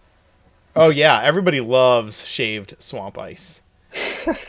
I'm imagining Vizier asking for money for that performance. Well, actually, I was thinking about that. He kind of like gets done with his performance, and he kind of motions to Mirth a little. Well, not Mirth, Angus. He'll like motion to Angus and like call him a little bit closer, and just kind of be like, I do this performance stuff for people a lot, and normally I'm okay with just, getting some free room and board out of it. But do you think I should ask people for tips? I was going to say, Angus has been teaching the kids how to heckle. So as you approach, one of them just loudly yells, "Do a flip!" Oh, one second. he just See the roar. he just puts his reins down for a second and flips up to the top of his carriage and does a ta-da before hopping back down. So as I was saying, I was wondering if I should start asking for tips. I think that might be a decent idea. I think it's the sort of thing where once we're in a town, a settlement, it might kind of work. I mean, Remy sort of agreed to let you have some room and board for bringing people into the establishment. That would probably be possible, but I think asking these people to give up what little meager possessions they've been able to drag with them. Oh, no, I think yeah. It's probably a bad idea to ask these guys. Yeah, probably. Probably not a great idea to ask them, but when we get to Twilight Hill, maybe, might be a good idea. I mean, Vizier, you guys are leading them all this way. Don't you deserve, a little compensation for that? Honestly, I'm just kind of thinking, like, after everybody gets themselves all settled up and everything, and they get jobs and they're able to, live their lives, maybe they owe us a bit for helping them out. 5% save off the top of everything they ever get after this. I mean, we are kind of saving all of their lives collectively. I don't know. Completely agree with you. That's gotta set off warning bells for Vizier. What kind of crazy mixed up universe have I woken up in where Mirth and Vizier are agreeing? While Angus is walking back away, you hear, "Angus is direct to stay on the court and quit singing." Oh my gosh. The kids are heckling you now because of Angus. The next quit your day job. The next day, however, things seem to get back to some semblance of normal. The day is warm, but not uncomfortable. The skies are clear with a few clouds, and travel goes smoothly. Oh. Barely. You find yourselves, you find that people are beginning to open up a bit more and feel a little bit more optimistic with the weather changing and things settling down. Everybody's still ready to get out of the swamp, but it is not the exhausting mess that the last 2 days have been. The day goes by without event, and that seems to be good until the following day. The following day, the following day is strange. The following day is almost Sorry, just terrifying. going to say, rolled and I got another vivid dream, so I will do that in a moment. Yeah, absolutely. It is the 6th day of your travel, and phosphorescent lichen is raining from the trees down onto the carriages and wagons, over the road, into the bog. What's raining? Phosphorus? Phosphorescent lichen. The glowing fungus is It's like frogs raining from the sky. It's really weird. it's falling from the trees themselves, just like wafting through the air and raining over everything. It sticks to clothing and to hair. It sticks to the wagons, and it's as far as the eye can see. Something is very mad that we're leaving right now. It's not the normal green that you saw down in the caves either. It is that strange, multicolored, shifting, almost hallucinogenic lichen. Just these transfixing, shifting colors of phosphorescent fungi shaking from the trees as the wind blows through them. It just kind of shakes off the branches and rains down onto everything. I'm gonna kind of signal to the rest of the group to come talk to me real quick.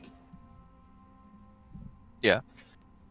Okay, so this is bizarre in every way, and well, this stuff just got everywhere on me, my carriage, and every wagon that I can see, and probably everyone who's driving and everybody who's riding in the wagons. So we should probably take a break next to the river and let everybody wash down a little bit. We cannot stop here. I'm not saying stop here, but real soon, we need to get this stuff off of us. This is not good. Seeing what's happening, I don't think we have time to stop. I can't believe I'm doing this for the 2nd day in a row, but it got onto my hat and I want to get it off. And my robes, it's everywhere. I hate it.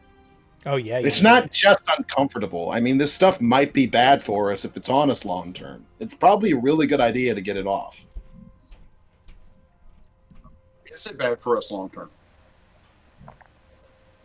None of you know. This has never happened before. I mean, this is pretty ominous, I think. It's probably not a great idea to let the glowing shrooms and fungus stick around on you.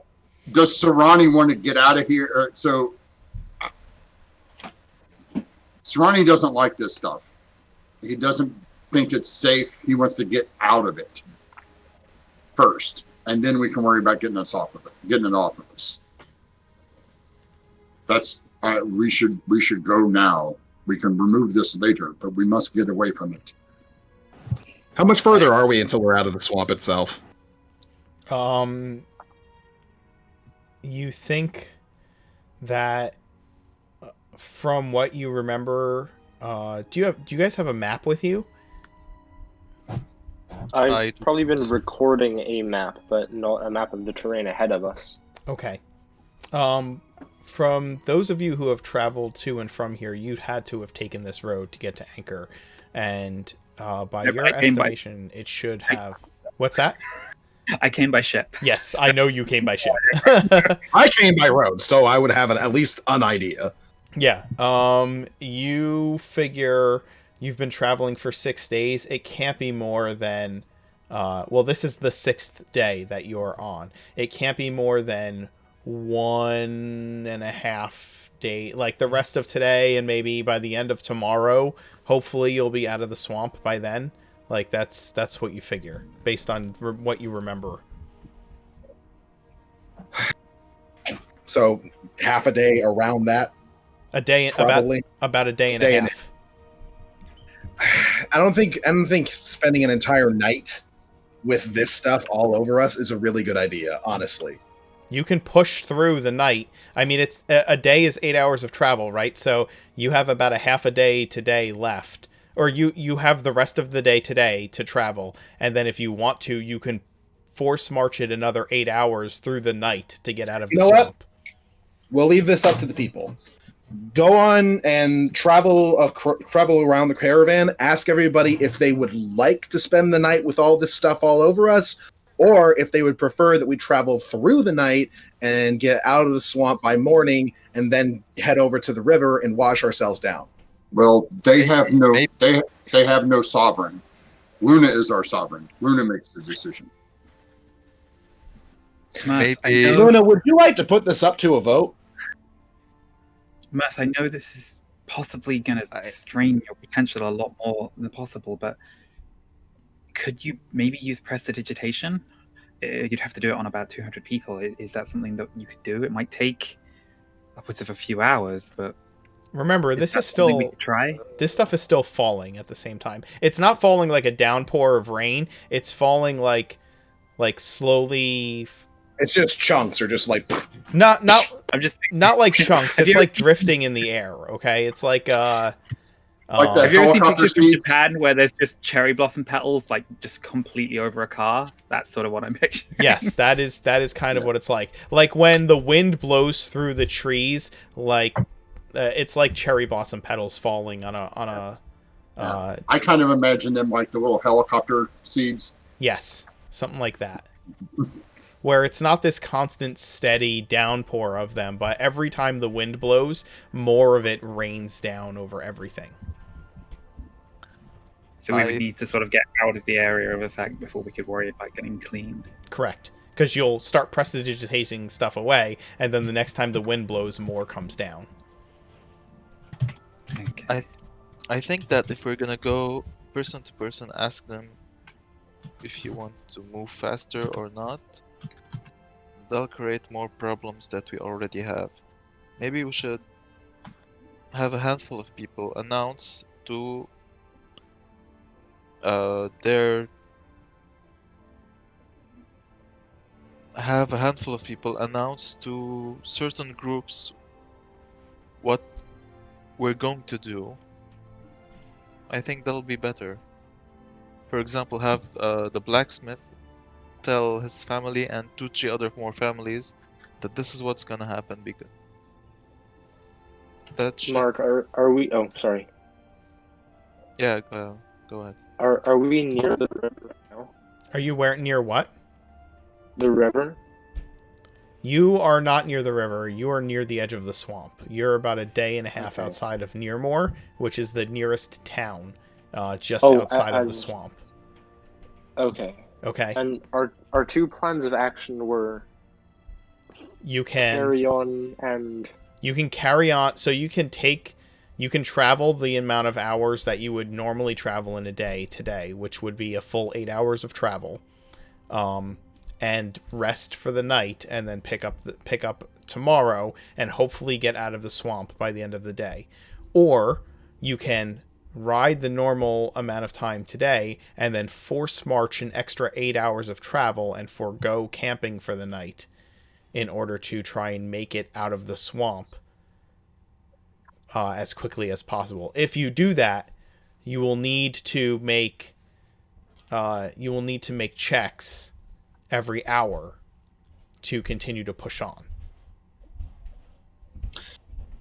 It is. I'm thinking, at the very least, Luna, if you'd like, we could put this up to a vote and see if the convoy is up for it. If they're not up for going throughout the entire night and maybe not getting to the next town until morning, then we can rest. But just let them know that we rest with all this stuff all over us and our wagons, or we keep going until we hit a town where we can get ourselves all washed down and cleaned up.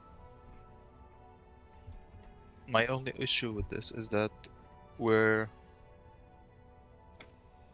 allowing people that do not fully understand what this is. We're giving, we're allowing them to decide on something they do not understand.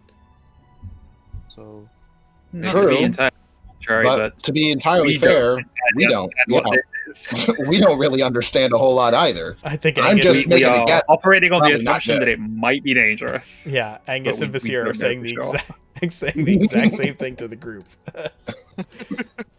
We're on the same page here, Angus.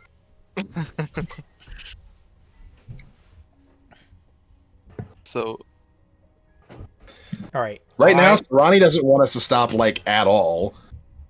you guys are riding at the front of the wagon train, kind of discussing what the best course of action will be as this stuff falls over your head. I'm going to ask that we take a short break. You guys can, and when we come back, you guys can tell me exactly what it is that you decide to do with the wagon train, and we can move forward from there. And we will be back in a moment.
Okay.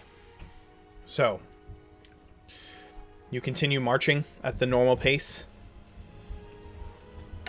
Yes. Okay. You continue to travel, and the phosphorescent rain of tiny motes of fungus, varying shades of glowing neon colors, continues to fall. People are transfixed by it as you continue to march. Like, you see the villagers kind of staring at it, and like they have no idea what to make of it. Some people think it's incredible and are taken by it. Others are just unsure and try to keep their heads covered and keep brushing it off themselves.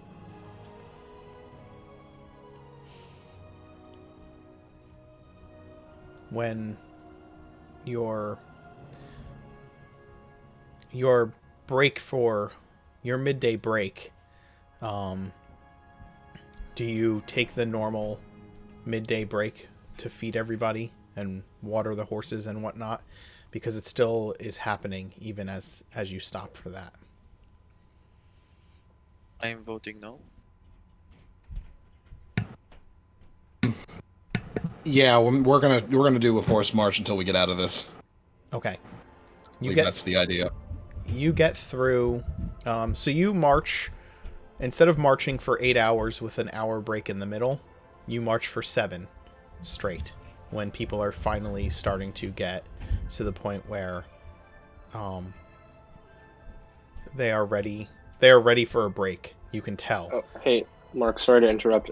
Just in case you didn't know, I don't think your stream is back up. Oh, goodness. It looks like it is to me. Yeah, it's up. Oh, I'm not seeing anything. Hold up. Might Try just be on refreshing. my end. My bad. Yeah, we're up. Oh, yeah. I'm sorry. That's okay. Oh, since we had a brief interruption, I wanted to say when we got back from the break, if you're in the chat and like you didn't hear the announcement at the start of the stream, we do have a contest going on. It is sponsored by Farbo Co., a local game store to me. If you use the code down in the panels, you'll see a code to share the stream with people.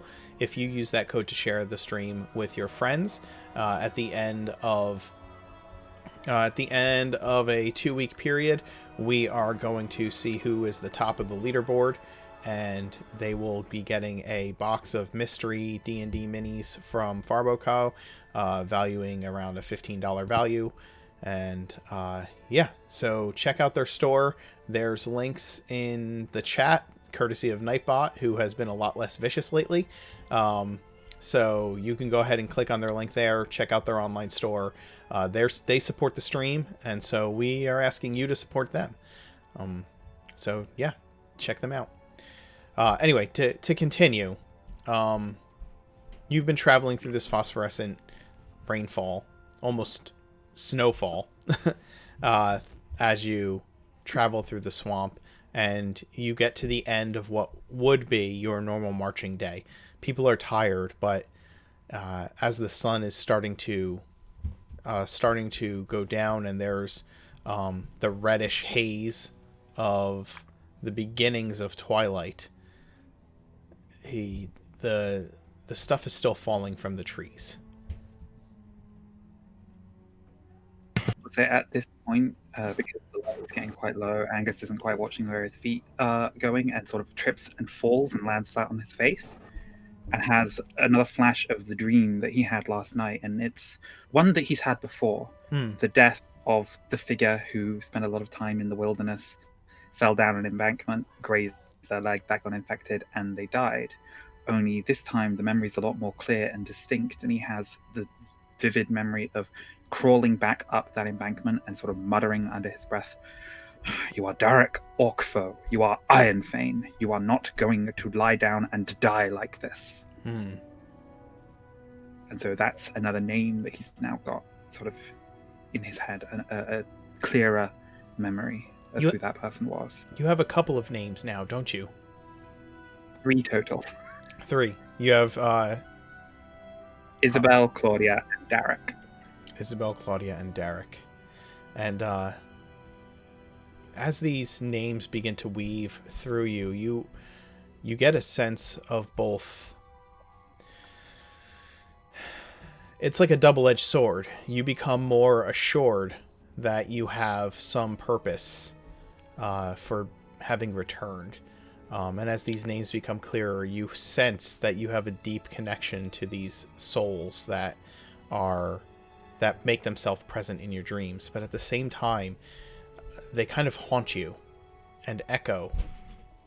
And it is both fulfilling and haunting and disquieting, that these experiences. Do you push on? Do you push on through the night? Sure wants to. Mushrooms are still going, right? Yep. We have to. It's Yeah. not what anybody wants, but we need to Yeah. press on. Okay. By the way, can I say I'm spending this time with Vizier? Sure. I mean, I'm gonna be on the carriage, so I'm not going anywhere. Okay. And I'll actually I'll call over Angus if he's free. Yeah, sure. Whatever. What Are do you you all right? So you have a nasty fall back there. Just wasn't really watching where I was going. Thinking about last night. What Got happened another of last the night? names in here. Oh, wow, that's wonderful. Good job. He was a dwarf, I think. Iron Fang. Dwarf? That's what they call themselves, right? I believe so. Yeah, been to their fortress one time from the outside. Of course, they didn't let me in, but it was beautiful. Sweeping towers of stone, gates of silver. Just, I wish to go back there someday.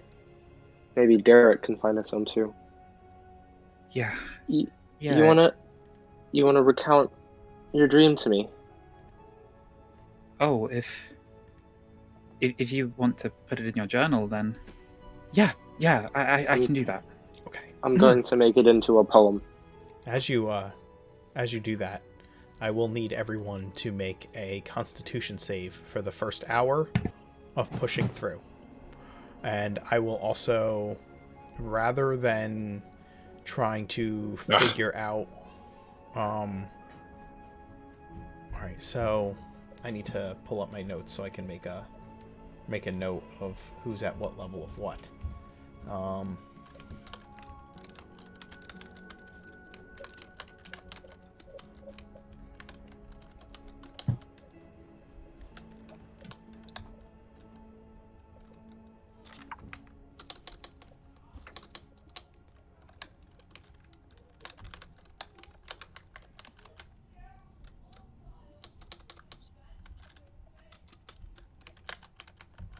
Sorry, I'm just setting up a table.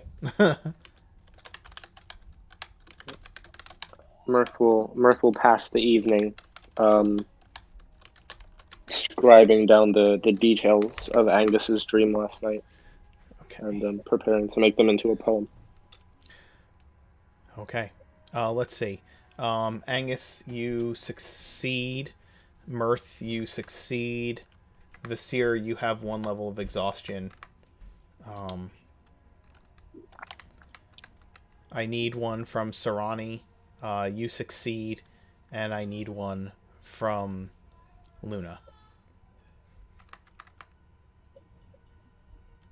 Luna, you fail as well. You are suffering from one level of exhaustion. And then here's what I'm going to have you do.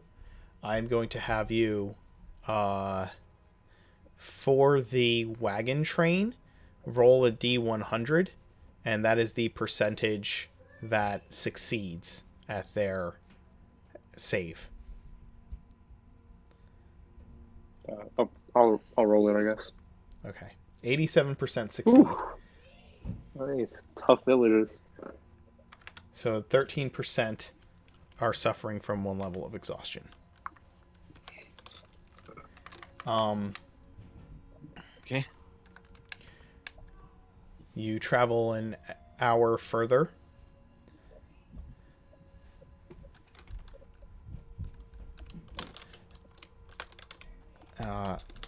And I will need. Essentially, we're going to do keep doing a round of rounds of Constitution saves until you guys determine that you need to stop. So, Angus, you succeed at the next one. Mirth, you're fine. Yes, sir. Luna, you fail again because every hour the DC goes up. So you are at 2 levels of exhaustion, which means you are at half speed. But you're riding on the cart, right? So, Vasir, you are also suffering from another level of exhaustion. I love that it's the two who are like, we need to do a force Yeah, march. why are the You two know, like, the "Ooh, boy." backlines are making all the checks? So I need The two one in more. the I need carriage another are- one from Sarani, and then I need another percentage die. Someone else want to take the percentage this time? Yeah. Not me. Sarani, Oh. you are suffering from a level of exhaustion now. Oh. Oh, Which I goodness. Is that 2 on a D100? Oh my god. Okay, so 13% have are at 2 levels of exhaustion, and then you God.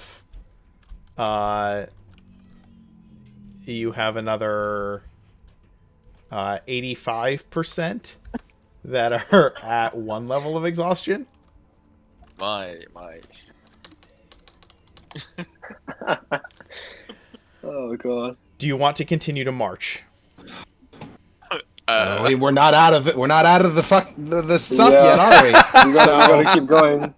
We kind of have to. All right. Gonna drive 'em. At 2 levels of exhaustion, Oh, their speed is halved. Oh no. 13% of them, so that's 26 people 26. are Ugh. at half. Wait, the first level is disadvantage on skill checks. Ability checks. Yeah, ability checks. The second level of exhaustion is, let's see. The second level of exhaustion is speed halved. So you have to either put 26 people in carriages, or you are moving at a slow pace for the rest of the night. Carriages or wagons, anyway. Or wagons, yes. But 26 people is doable, right? You could Yeah. probably handle that. Okay, If we need to make excess space, I can just load supplies onto a disc. sure. That's true. But you can only have 500 pounds of supplies on that disc. Yeah.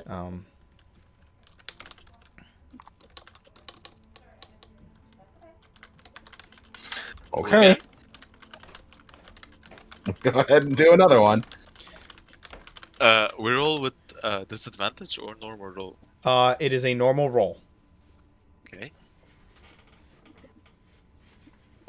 Jesus. I can't get a break with the con saves, man. Oh, Luna's finally. fine. Oh no. Vasir, you are at 3 levels of exhaustion after the 3rd hour. Okay. Luna, you're okay. Mirth, you are okay. Angus, you are at 1 level of exhaustion. Sarani? Yeah, I'm gone. Awesome. You are still only at 1 level exhaustion, and I need a D100 roll for the caravan. Sure, I'll do it. Oh my god. 16% succeed. So that means that 13% is at level 3, and the other 85%. There was 2% that was fine, that are still fine. Let's see. I don't know how I'm doing this math. So yeah, we'll just we're gonna say 75% are at level 2, and then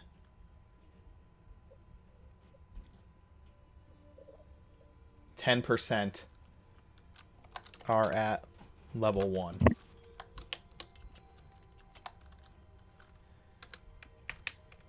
Guys,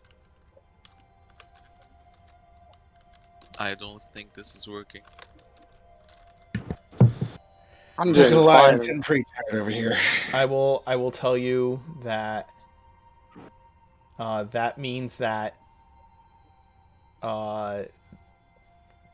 you now have Vasir, who has disadvantage on saving throws, and you have 13% of your caravan that also is going to have disadvantage on their saving throws, which means I'm going to have you roll a D100 minus 13 for your saves, for your save for the caravan. So, unless there's a way to give everyone advantage, although some of you have inspiration still. Oh, I forgot. I am going to use my inspiration to give it to the caravan. I will allow that in order to counteract the minus 13 from their roll. That is fine. Can the seer rest up inside the caravan, and can I drive it so he doesn't suffer anymore? If you Exhaustion. drive and he sleeps inside of the carriage, then yes, you can continue to go, and he will not have to make a save in the next hour. Well, yeah. Could So I roll athletics I feel to give uncomfortable Vasir a doing piggyback? that. I've got young girls in the back of the carriage, and I'm just gonna go back there and be like, "Hey, make room. I'm gonna sleep here." They could probably walk for an hour because they've been in Probably. the I mean, carriage. they have kind of been like just sitting in there. The privileged little. I'm assuming you're switching people out. You know what I Yes. mean? That's Like, what I'm saying. Like, my question is the 13% or 27 of them, did they get exhaustion the second time because we moved them, or the third? They wouldn't get it the third time because we already moved them into the cart. sure, that's fair. Let's put them Math. at 2, and we'll just put more people at 2, right? Yeah. So you have, I'm gonna say that 88% of the caravan is at 2 levels of exhaustion, and 2% of the caravan is completely fine. Great. In that case, if I roll athletics, could I give Vasir a piggyback?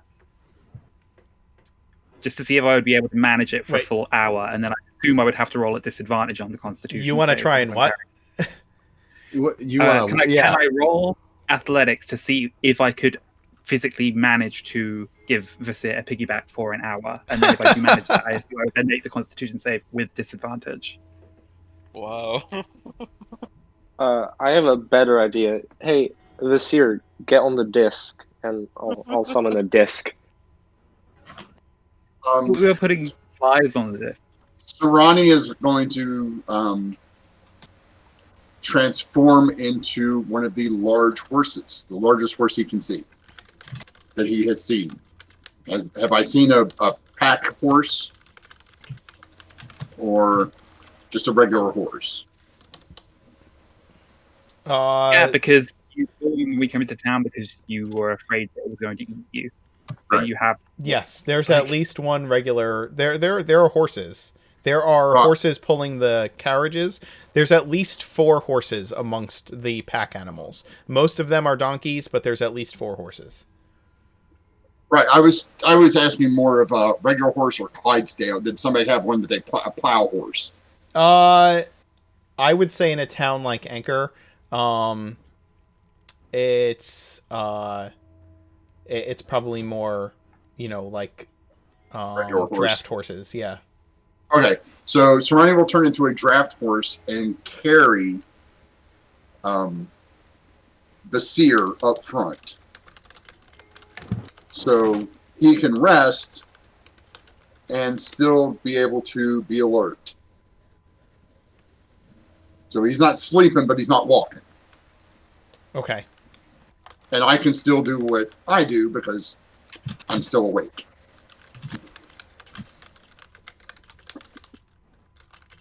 And being horse size, I'm used to carrying things, so I should be able to move this without worrying about having to roll for disadvantage. Right. Having 4 limbs instead of 2. If the seer's okay with that. I'm fine. Anybody can carry me if they want. Vasir's not exactly like against riding on the back of anybody. Yeah. So I'll do that. They've asked for 2 hours, so I'll ride one person and then ride the next. I guess it'd be Luna, who's been walking the most.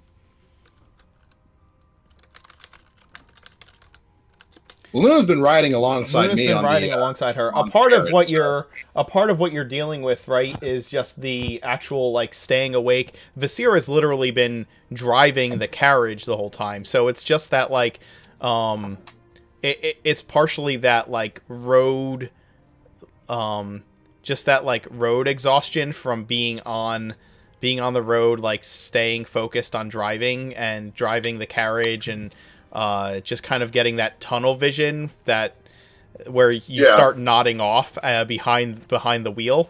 that's kind of what's going on here, right? You're forcing yourselves to continue to move and continue. Because we've been move driving forward. for literally like 11 hours at this point. Yes. I can say from personal experience as a truck driver, you're allowed to drive for 14 hours.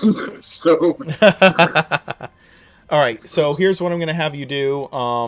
If you're going to have Vasir rest for the hour, then he will be... Anybody who rests for the next hour is excluded from the roll. But you'll need to go ahead and make the next hour's roll if you do this. And remember, if you push through this hour, you've cut a half a day of travel off of your travel, which means by midday the next day you should get out of the swamp if you do choose to rest. Angus, you are good. It sounds reasonable. I am fine riding on the back of Sarani. Sarani, is that disadvantage for you, or are you using your... No, it's at regular. It's at regular, Remember, so it's still a fail then. It's still a fail, yes. I'm picking up a second level of exhaustion. You are. But Vasir isn't. Luna, you are at 3 levels. I'm already of at exhaustion right level 3, so... I'm gonna burn my inspiration from our first session.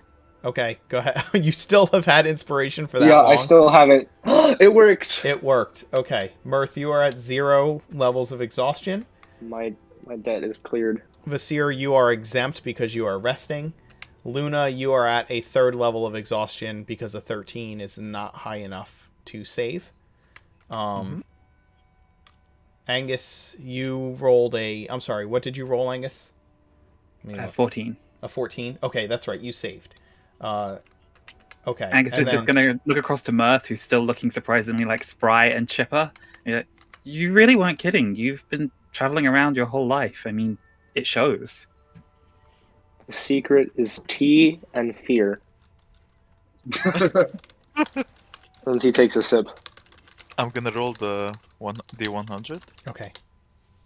That's my secret. I'm always afraid. 60% there we go. succeed. That's better. So we will say that there is 2% that are still not that. Well, we're just gonna get rid of that. So I'm gonna say that there is 60%. Let's see.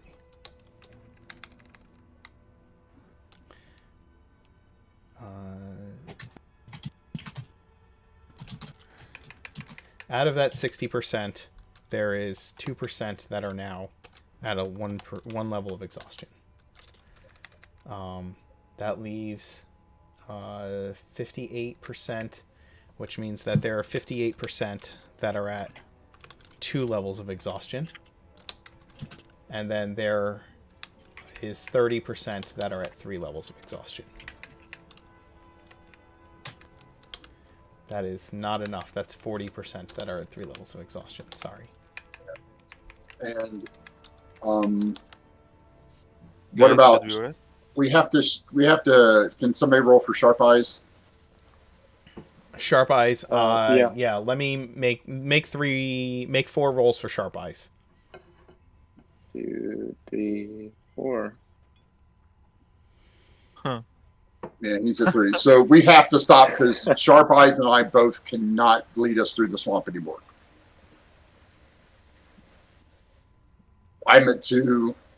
I'm at 2. Sharp Eyes at 3. Can I burn some of my bardic inspirations on Sharp Eye to try and scrap together One save.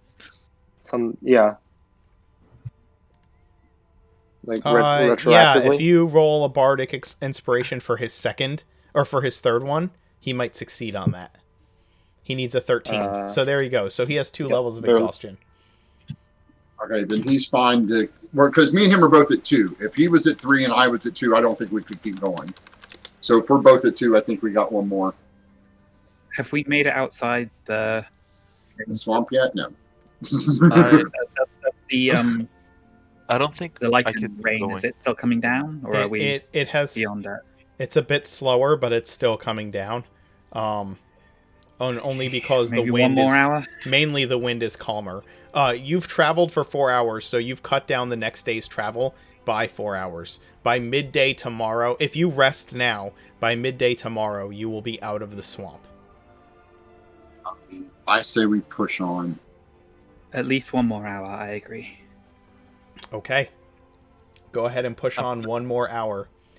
Give me I'm gonna those. say Luna's almost out, so All right, hold on 1 second before we make those rolls.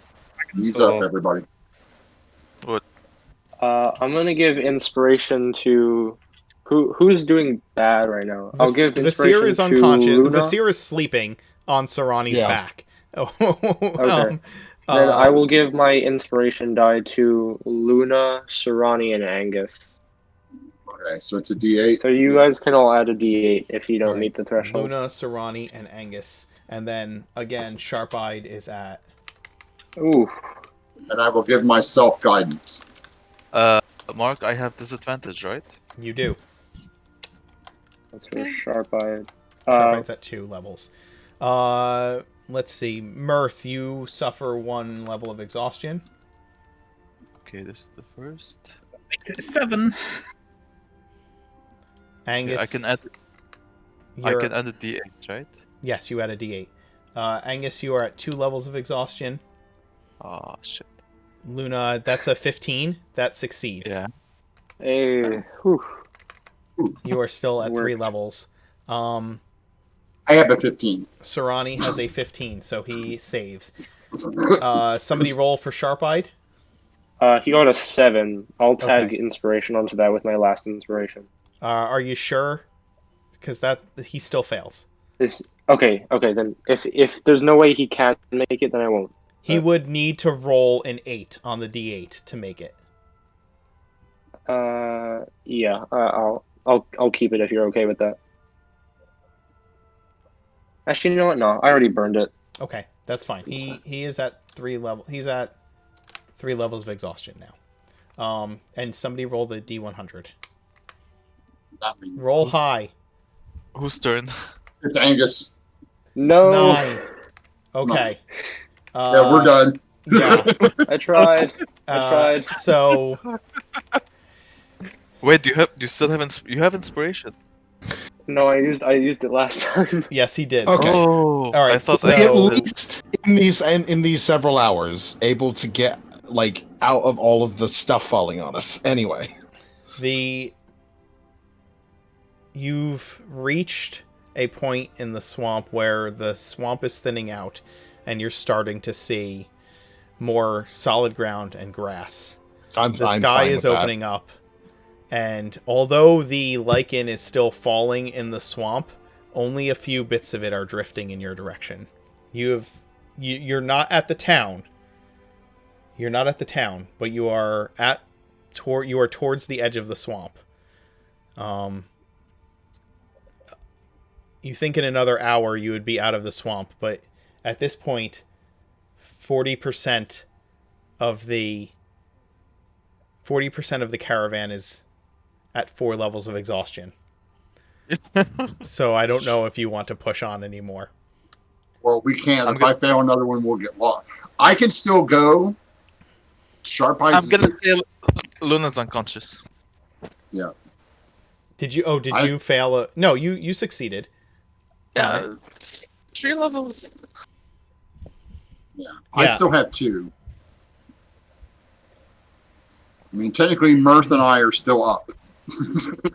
Well, I guess you and Mirth are. I'm fine for a while. I guess you and Mirth are gonna be the Night's Watch that night then. Yeah, that's what I'm saying. Sir. Like, we have to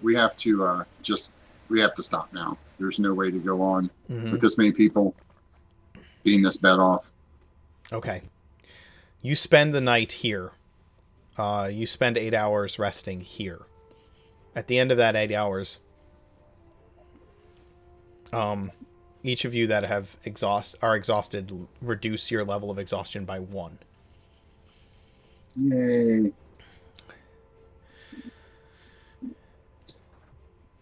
That day, you awaken. It is, by the time that you stop to rest, it is midnight. It is dark. You are exhausted. Most of you are beyond exhausted. And you finally rest. There are a lot of unhappy villagers, but they are so tired. They're so tired that complaining isn't even an option. They simply fall where they can to lay and rest. Can't bitch if you're unconscious. The 7th day. I'm gonna sleep like hell. Holy Yes. hell. The 7th day comes around 8 in the morning. Mm-hmm. It's quiet. There's more sunshine than you've seen since entering the swamps around Anchor. You can see more sky than you've seen, and Sarani, you are frankly incredibly uncomfortable with this. Yeah. I haven't at all, but This is the first time you've ever been in direct sunlight. Even in the town of Anchor, there were buildings and trees to shade you. But here, the trees have become much more sparse, and as you look ahead, you realize that after the first hour of walking, you will be out of the swamp.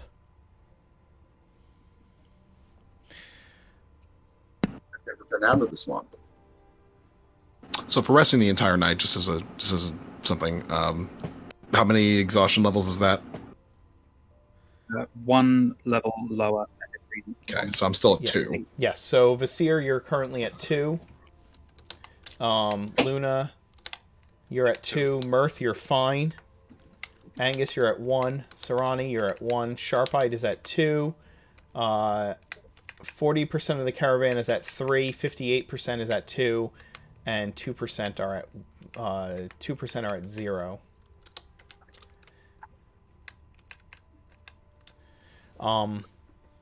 You guys slowly walk that first 4 hours of the day.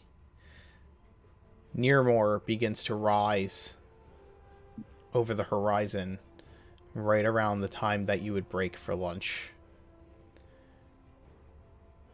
There are palisades around the town and an open gate. And Luna and Angus, as you draw nearer, there is an unsettling feeling in the pit of your stomach as you approach. The gate to the palisades hang at an odd angle. The wooden palisades have the look of charred logs. As you reach closer and closer, and you see through the gates of this tiny town, you begin to see burned husks of buildings. As you get close to Nearmore, as you are hoping to find a town to rest and reprovision. I'm gonna kind of put my hand up to signal for the caravan to stop, and I'm gonna motion for everybody to come up to the front. We should probably keep moving around the town. Kind of curious now. Well, we can investigate it on our own time. I don't think it would be a good idea for everybody to have to see a bunch of burned down buildings. Let them camp here and take a rest for an hour, and we will investigate the town. And then if it's unsafe, we'll go around it. If it is safe, we'll move in. All right. I think it's going to be pretty bad for their morale to see the closest town all burned up. That's what I'm saying. If we just have them stop here and take lunch while we go inside and look. Yeah, that's fine. Sorry, I'm still kind of tired from last night. I didn't get a good rest. You are extremely tired. Here's the thing. Now that you're out of the swamp, Sarani and Sharp-Eyed no longer get double foraging. And you can no longer move at a normal pace and forage at the same time, because they are no longer in their favored terrain.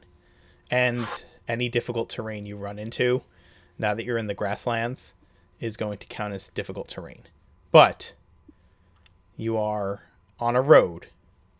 It is now wide enough for two carriages to pass by each other, so you can expand the caravan wider if you need to. Also, being that you are not in a bog, there are better places to camp and rest than you had before. You also know that another day out from Nearmore is a trading post and the main road that leads between Twyland Hill and up north to Geneva. Let's have everybody stop for an hour to eat lunch and rest for a bit. We'll go ahead and do what Sarani said. Investigate the town here, see if it's safe at least to stay in. If not, we'll just keep moving.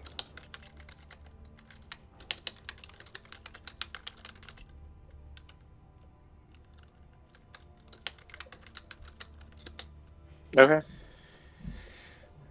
Okay. So yeah. You head into you're gonna explore the town. If so, then I need to know if you're approaching it stealthily. If so, I will need rolls.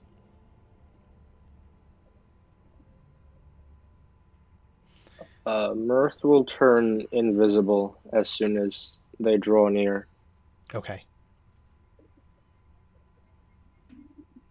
You would notice as we're sort of getting close to town that Angus is a little hesitant, a little twitchy, is scratching at his shoulder, looking at sort of signs of things that have burned with obvious trepidation.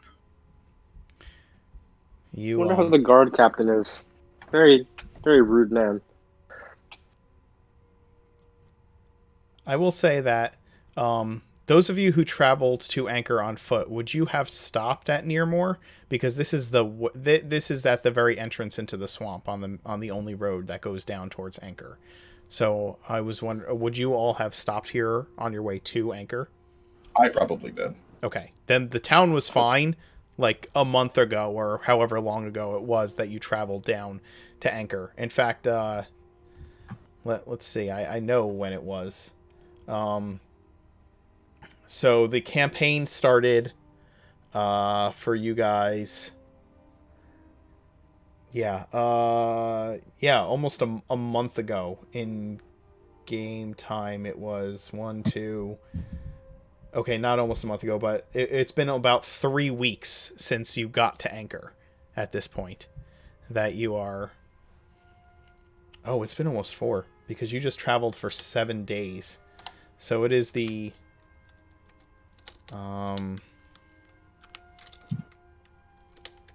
It is now the 11th of Hexen. So yeah, it's been almost 4 weeks since you left, since you have been to Nearmore, and when you passed through it, it was a thriving little town. It was small. It was a farming community, and they had they didn't really have an inn. They just kind of had a tavern and general store, but it was a perfectly fine town, and now it is a burnt out husk. I'm just picturing that scene from Lord of the Rings where Aragorn wrestling his adventuring party pass through here. I'm sorry, you cut out a little bit. When Aragorn what? In Lord of the Rings, the scene where Aragorn, where he's like, "Oh, a hobbit lay here." I'm picturing the same thing of just looking at this surveying scenery and an adventuring party pass through here. Yeah. Nothing else can do damage. No, nothing else but an adventuring party can do this much damage. You, okay, Mirth, you go invisible. Everybody who's approaching the town, give me a stealth roll. Right. I'll go in preferably by a side route to where they are. There are 2 entrances to the town, from where you are. So you can go in one and they can go in the other. It's up to you. Works for me. Oh, you're kidding me. You have advantage because you're invisible. Oh, thank God. Okay. That is a major That's difference. That is better. Remember, if none of you are still at 3 levels of exhaustion, so. Last level of exhaustion is disadvantage on ability checks. So Yes. Oh, first level. Yes, you're right. Anybody who's exhausted has disadvantage. As you approach the town, quietly, you can hear something.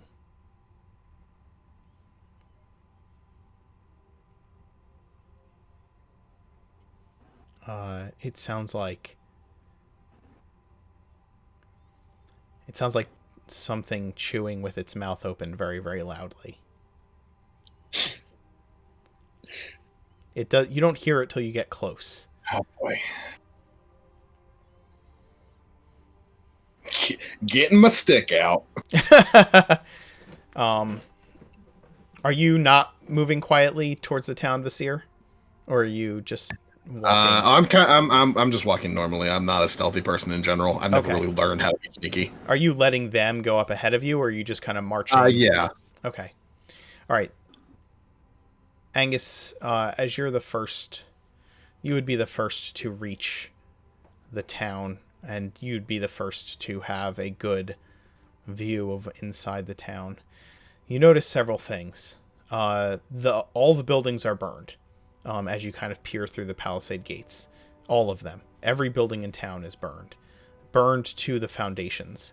They are collapsed wooden structures that have just been turned into black charcoal.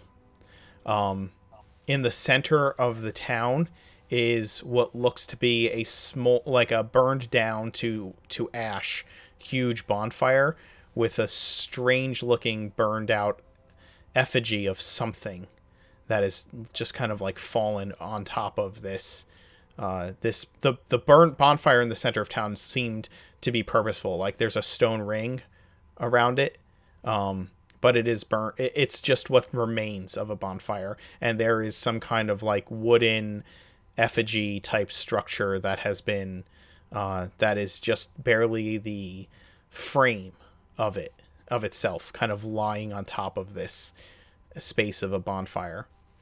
Near it are piles of decaying bodies all around this bonfire, kind of in a semicircle. Some of them have burn marks on them, but most of them have just been left to rot in the sun. Beyond that is the only building that's still standing, though there's still evidence of the fire. It is a wooden hall that the roof is burned out. Any wood on the building is burned out, but the wooden hall just stands, a scorched monument to what was once this town.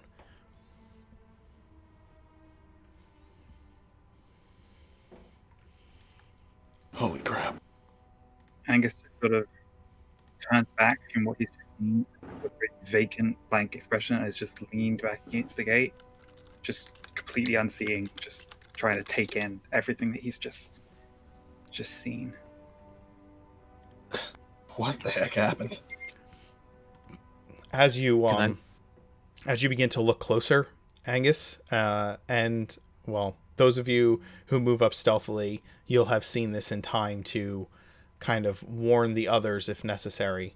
But you see movement among the decaying bodies, and as you do, you see several ghoul-like creatures picking at the decaying bodies and just eating the corpses where they lie.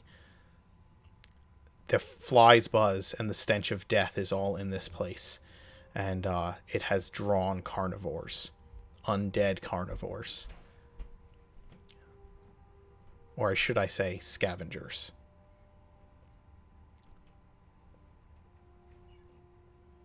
When I see Angus stressing out, I guess, Luna holds his face and tells him to calm down in a quiet, stealthy way. In a quiet, stealthy way. And Get your shit together! basically, and what should we do? Mirth is gonna circle the square and try and get a better view and a head count. I don't really want to go in there, but if we don't take care of those scavengers, they're gonna get fat and happy and go attack somebody else. DM, Are how we- many goals do we see? You see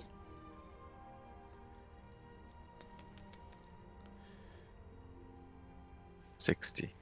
60 ghouls. No. 4. There are 4 of them. Oh, They're kind 4. of moving, they're like hunched down low, trying to kind of hissing at the sun every now and then as they move around amongst the bodies, and then they just will like grab a piece of rotting corpse and rip an arm or limb off and take a huge bite out of it. They're hunched down, like crouching and crawling around almost in a simian-like manner as they gorge themselves on this dozen or 2 corpses. We need to get rid of these things now. Are we, We have to ready jump on them. after We can surprise marching them. all night? Yes, I'm not one. I can't do the whole sneaking thing right now. I'm just really mad, really tired. I'll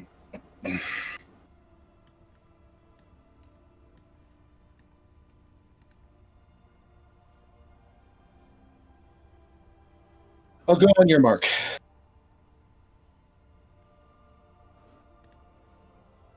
If no one wants to attack, we won't attack. No. I want to, I don't want to risk any of us getting hurt unnecessarily. I understand we're not exactly in fighting shape right now, but I don't care. We have to take care of this. If I'm the only one who goes, I'm the only one who goes. No, we have your back. Always. Mirth steps forward and drops his invisibility and just yells out, "Hail the town! Hello." That's one way of getting their attention. Yes, it is. All right. I'm going to move us over to another map. There we go. Throw some tokens on there. I'll tell you where you are once we get there.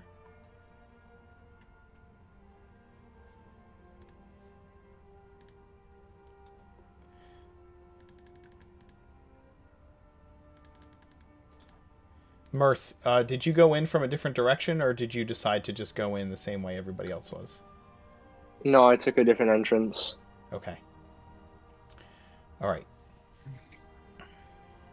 So I'm using the map of the village that I've used before, although these buildings are all burnt out husks except for the one with the blue roof. That is the stone building.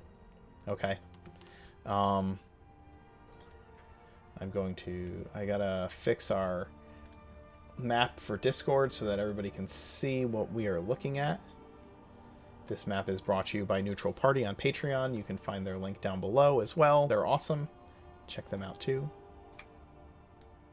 All right. So we have a map of the town here for now. Mirth, you would be back here. That's the entrance you would have come in from. Okay. So you can move to where you would see it. This well is actually the spot of the bonfire. And you guys would have come in from this side of town over here, if that makes sense to you. I will place some ghouls out here as well.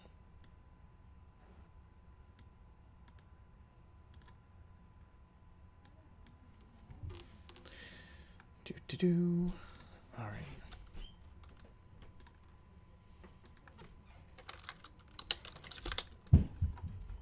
Man, fighting while exhausted. It's my favorite thing to do to a party. I do it a lot. At least I'm only one level of exhausted, so my attack rolls and everything are fine. It's just my ability checks that suck at the moment. I'm fine. My speed's halved, and I have disadvantage on ability checks, but I'm fully fine on attack rolls, saving throws. So I will remind you all that it was your choice to force march through the night. I'll just remind you of that. I will remind you, Mark, that you're the one who decided to inflict. You're the one who decided to inflict a particular unknown problem to us that facilitated that decision in the first place, which you knew full well what you were doing because you're a veteran DM and I do it too. So don't give me that. The fun part is that all of the weather conditions you ran into were random rolls I made this afternoon after asking you all how you were going to march through the swamp, what caravan order you wanted. I made rolls for random weather conditions, and it just happened that that day, the one that I rolled was strange and unusual weather condition. And I was like, oh, falling fungus. That's exactly what would happen. Oh. So we're really lucky that you didn't roll like tornado or something. Oh, relax. I wouldn't do that to you. Surprise volcano. Yes, surprise Yeah, volcano. you wouldn't do that. Come on. Sure you wouldn't do that. I root for my players. Thank you very much. I just place them in situations where they might die, and hopefully they survive. Yes, that is accurate. Using I meta place you knowledge, into situations where you what might die. Actually happened in town. That it was this absolute nightmare where how many people went down in that fight? I don't know what you're talking about. This town has never been used in any of my other games ever, except for a particular Saturday night game that you can watch on another stream if you so desire.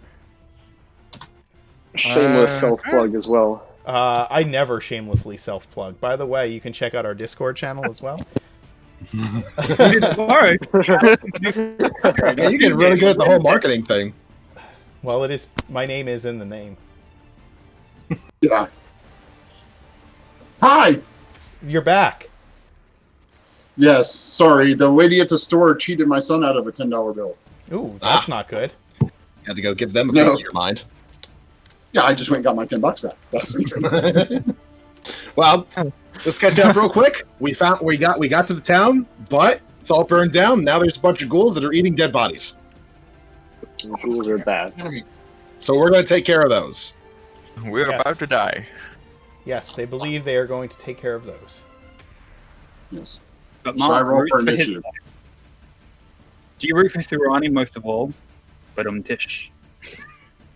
Do I root? I was for gonna make that Sarani? joke, then I realized it was terrible. It is so I- terrible. It's so bad. And yet, I like it.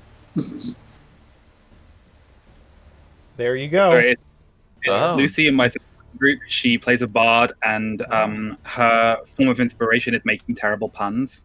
Nice. Just sort of picked up the habit from her. Just 4 goals. Just 4. Kind of That we can see. What's the Probably worst no, Mark, that can Mark happen? just has another giant zombie crocodile hiding. The in worst that the can happen is that we all die, but whatever. Like I said. Sure. You just see 4 ghoul-looking creatures eating the bodies, the corpses that have been laying in town for at least 2 weeks. We only see 4. What we don't know is that there's like 30 more. I never add more monsters to an encounter halfway through it, except for Except for all those every times time. in which you did. Except for every time. Oh, Surat is ready for combat. Yes, he is. Everybody roll initiative. That's my favorite enemy. It's my favorite enemy. I can't not go kill them. Oh, Uh, okay. Do we roll with disadvantage? Okay, sure. If you have a level of exhaustion, then yes, you roll initiative with disadvantage. Oh. Yeah. Welcome to the fact that initiative rolls are ability checks.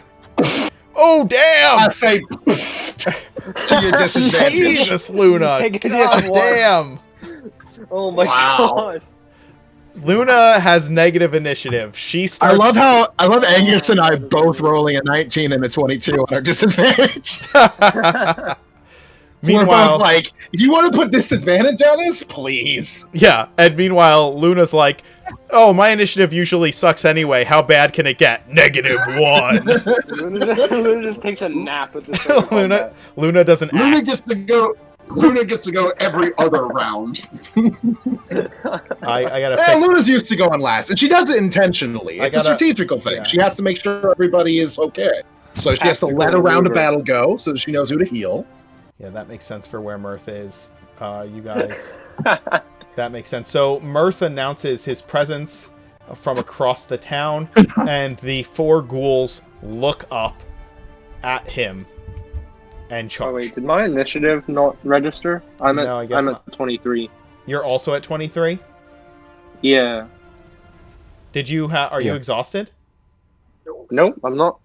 Oh, you're He right. only got you're to 1 not. level, and then we rested. Yeah, So I was at 1 and then I rested. Hot damn. All right, cool. So yeah, let's add you to the initiative order then. I don't know why. I swear I had my token selected, but apparently not. Likely Whatever. excuse.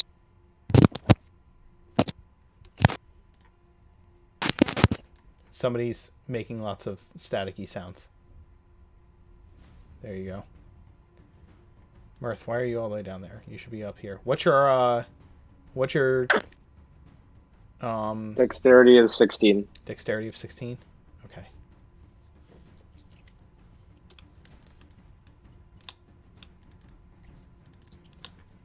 Okay. They go first. Heck. They charge you. All 4 of them. Yeah, maybe you didn't drop invisibility and yell, "Hey, come attack me!" They wouldn't have. Let's see. I did not yell, "Hey, come attack me!" All right, it was a. I don't know what it was. It was just an urge I had, but it worked. Okay, so that's their 30 feet of movement there. Oh lord. And they have so they have 30 feet of movement. They charge at you 30 feet, and then I guess they will they'll continue to move. They'll dash, so they freaking surround you,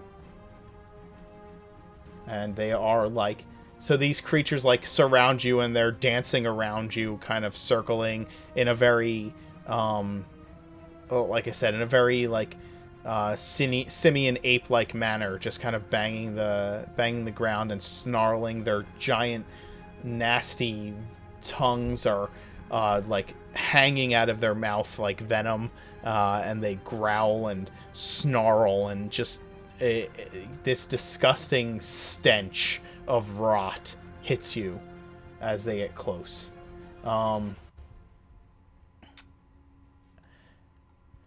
All part of the plan. Yes. It is. Wink, wink. It's your action.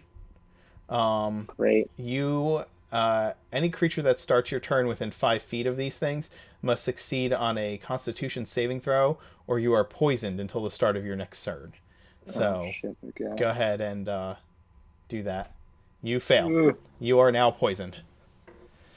Which, Right, that's okay. That's also part of the plan. yes, gives you disadvantage on ability checks, right? Yeah. Or is it everything? Attack rolls and ability checks. Yeah, attack rolls and ability checks. It is part of the plan. You were a distraction. Now you are distracting them. Well, I lured them in, and now I appear vulnerable, but I'm not. You're not. You're far from vulnerable. I am indeed. I'm going to 1, 2, 3, 4. All right.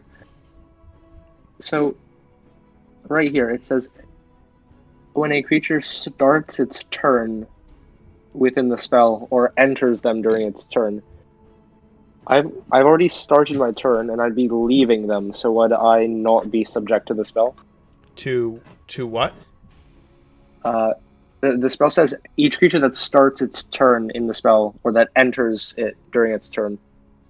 So I've already started my turn, and I won't be entering the spell. Which spell are you asking about? Web. No, if you... It says start... Just throw the spell up there so I can read it. Yes, I will do that. That's the easiest way to do it. You conjure a mass of thick, sticky webbing. If the webs aren't anchored between 2 solid masses, which they would be... let's see. Each creature that starts its turn in the webs or that enters them during its turn must make a dexterity saving throw. On a failed save, the creature is restrained as long as it remains in the webs or until it breaks free. So, if you cast the web over your entire space, if you move from your space into a space that has webbing, you are moving. You're still entering. Do you know what I'm saying? Like. Yeah, but Okay. if I were to leave the spell right after I cast it, that wouldn't be entering it or starting my turn in it, right? Correct. As long as you moved immediately to a space that does not have webbing on it. If you moved into a space that does have webbing on it, that would still be entering the webbed area. Yeah, understood. Okay. In that case, I will cast web, I will anchor it to this corner of the building, that tree, this building, and the corner of this building. Okay. So how? Holy crap. It's 20 by 20 It's a approximately, 20 by but 20. the anchor 20 point foot there. cube. Okay. Yeah, relatively. Would about fit there. And 1, 2. I think I could anchor it here actually. All right. Let me go ahead and web that up. So you're creating a 20-foot cube. That's the size of the web, right? Yeah. So you have to anchor it to what, 2 points? Yep, just two. It has to be 2 solid masses. Okay, so you can anchor it to the bushes, you can anchor it to these buildings. Anchoring it to the buildings is probably the best choice. So if you're anchoring it, then it's there. Yeah, right there. That works. Okay. So that is the web spell. And then Which means you would Great. have to make a saving You throw will if have you to make a move. saving throw because no matter which direction you move in, you're going to step through the webbing to get out of it. Does that make sense? okay. Yeah. Oh, sorry. Enters them. Yes. All right, then I will move there and make my save. Actually, I don't know what I'm doing. Can I move and then cast it after? Of course you can. Yeah. So You I will don't know take why I The- didn't do Isn't that first. That's the motto of our group? Actually, That's- I don't know what I'm doing. Move and cast. Yes, that is absolutely the model group. If you No are idea moving, why I tried to do that. they each get an attack of opportunity against you, depending on where Go you're for moving it. to. I have a new fancy shield, so I will make my way over here. Okay. I will make 4 claw attacks against you. Perfect. The Well, first is he moving first, casting the spell, then moving some more? He's moving first, and then he's moving out from among them first, and then casting the spell. Move, then cast. Yes. So it would be 2 of them attacking normally, and then the next 2 would attack with disadvantage if they fail and get entangled in the web. Is that right? Where? No, because I immediately provoke attacks from all of them as soon as I move through them. No, you don't. Before I do No, the it would No. only be So 2 here, of them because let you're me- moving let out of me their show you. range. You're If you- staying in the range of the other 2. Right. So, If you're here, Yeah, so if I were to go there, if you go here, like, right, then those two, the 2 in the back, get attacks against me. I know. right. So those are the first 2 attacks. So let me make those 2 first. So the first one is a 13 to hit. The second one is a 19. The 13 will miss, and I will cast shield on the second one. To make it I'm miss. sorry, I'm wrong. They all have advantage because you are surrounded, and so they have flanking. Oh, flanking. So the first one criticals against you, and you Oh. take that'll hit. yes, you take 20 points of slashing damage What in Oh. the? Okay. My. because it crit. And then I need you to make a con save before you move. You are I'm paralyzed. bombing these. Oh well. Okay. Well, then. he still moves. He's still in that other square because He has still to is leave in that other square. Right. Yes, you're right. He Yeah. needs to complete the move. So he's in this square, but he is paralyzed. The other one attacks, and it's a 19 to hit you. Does that... If they attack when I move, can I still get a shield off? You can get a shield off, yes. All right, then I'll shield that. Okay, so the second one does not hit. The other 2 do not get attacks of opportunity, and the web is not cast because you are paralyzed for the next minute. You can repeat the saving throw, though, at the end of each of your turns. So since that happened during your move, you still get to repeat the saving throw at the end of your turn. Oh, great. Why is he paralyzed? Because he got hit by the claw attack, and he Cool. failed his saving throw. Oh.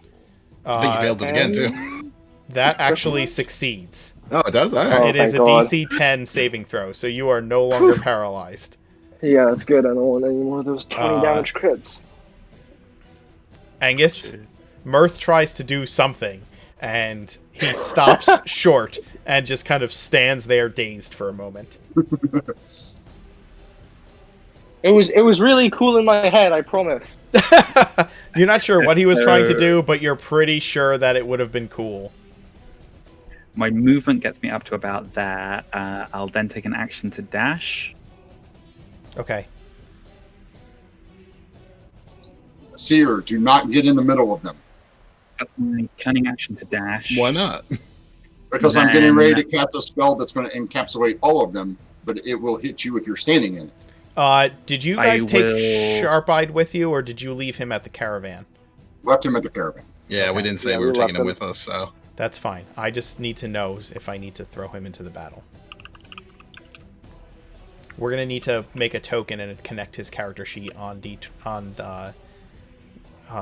Beyond to that token, so that we can roll for him. Yes. Yeah, you can still use a bonus action when you dash. Yes, that is correct. So yeah, it's cunning action to dash. So I still have my Right. action left. You I'm do. not going to fire off a Grave Bolt because I'm hoping that I'm going to be able to actually land a hit and get sneak attack damage on this one here. So I'm going to fire off a hand crossbow shot at it. Absolutely. Yeah, rip them up cards.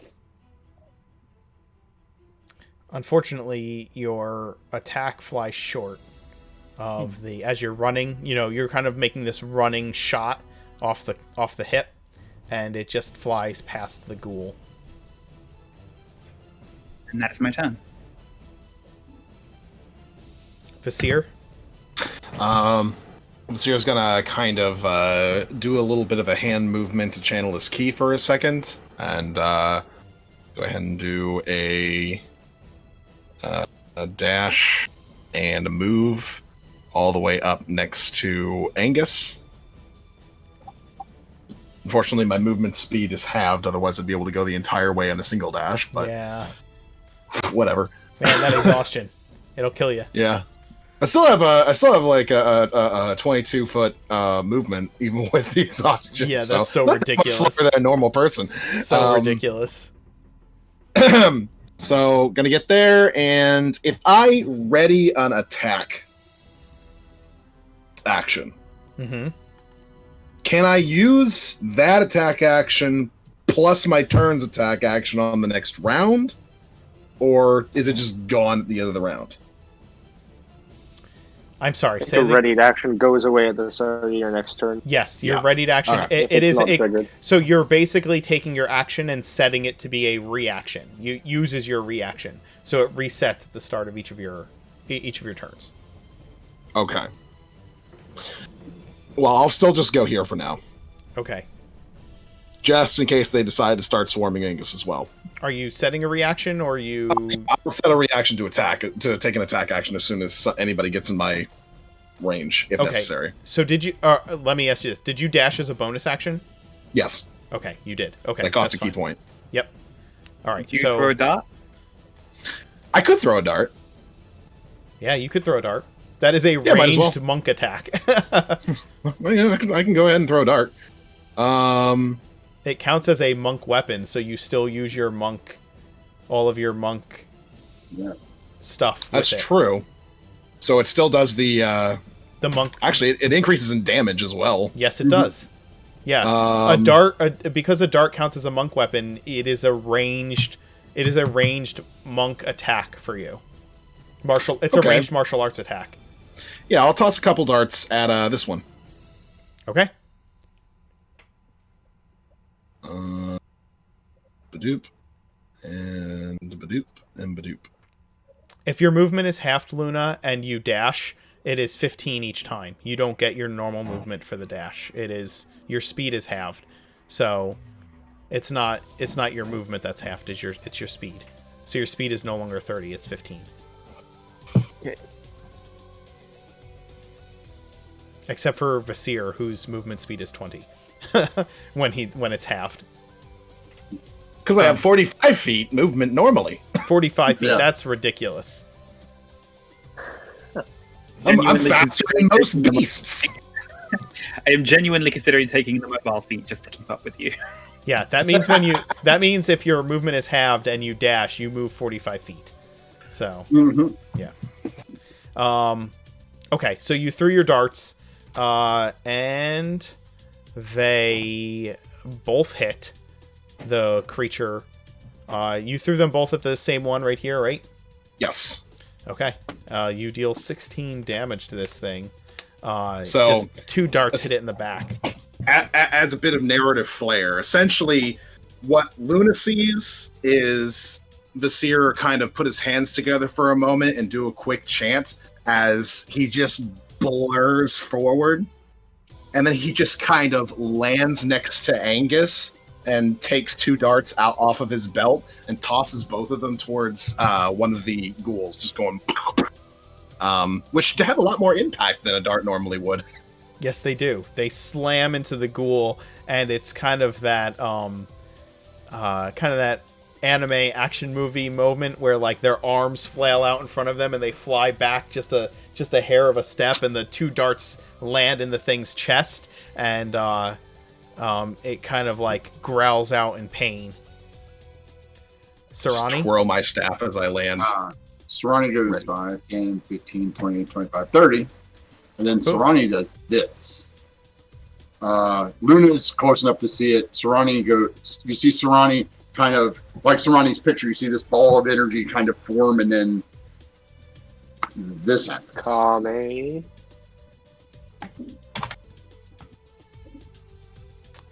Moonbeam. Moonbeam. All right. Moonbeam. You shoot radiant energy out at one of the Well, no. ghouls. No, it's a 5-foot square. What's a 10-foot radius, so it gets all 4 of them. Wait, it's a 10-foot radius? Yes. It is. I thought it was a 5-foot diameter 5 foot. moonbeam. 5-foot radius, it says. Yeah, it's 5-foot radius. So it hits. Okay, so 10 foot 10 foot diameter. Right. I'm trying to get the thing to show up in the. Yeah, so 10-foot diameter You'll hit. circle. You can hit 2 of them, essentially. No, it gets all 4. It would hit Yeah, they're all within 10 feet of each other. Oh, you're right. You're right. Yeah, it Yeah. gets So all if 4 of them. it hits all 4 of them. You're right. Yep. Yeah, I put it here. So everyone who starts, it doesn't do any damage right now. When they start their turn, they will take 2d8. Okay. I mean, I'm sorry, 2d10 Do of they have radiant to? damage. They have to make a Constitution save. Yes, Constitution save for half. DC 14. Okay. So it's up to you if you want me to roll it for each one or. No, that's fine. You can do 1 damage for all of them. Okay. So that's my turn. It's a 5-foot radius, 40-foot high cylinder. Yes. Jesus. Yeah, I don't so know why you can it's see that 40 stuff from a distance. Yeah, I don't know why it's 40 feet high. I have no idea. I used this on my Wednesday night game for the first time like 3 weeks ago, and I have. I know fallen in love exactly with why. I know exactly why. It's because of the second part of that spell. Shape Changer makes it with disadvantage, and if it fails, it's instantly reverted to original form. So if it's flying, boom, moonbeam, Yep. false. Yep. Yep. That's exactly why. Okay. So you cast that's me. Moonbeam there. Luna, it is your action. So yeah, there's this radiant column of light, of pale moonlight, that can barely be seen in the daylight, except that it's just this concentrated column there.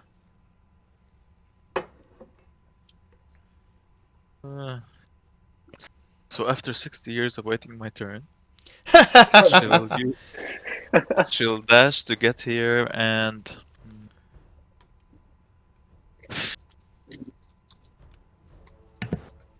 healing word on Mirth. Good call. Thanks, heroes. Come on. Mirth, you heal 8 hit points. I do indeed. You dashed and then you use that. The ghouls now all need to make their saving throws. Must make a Constitution save. It takes 2d10, half on a success. Yeah, DC's a 14. Okay, and the damage you did was 15 originally, right? So 15. Yeah, I just rolled it for him. Yeah, right that's now, fine. So. So it's a 15.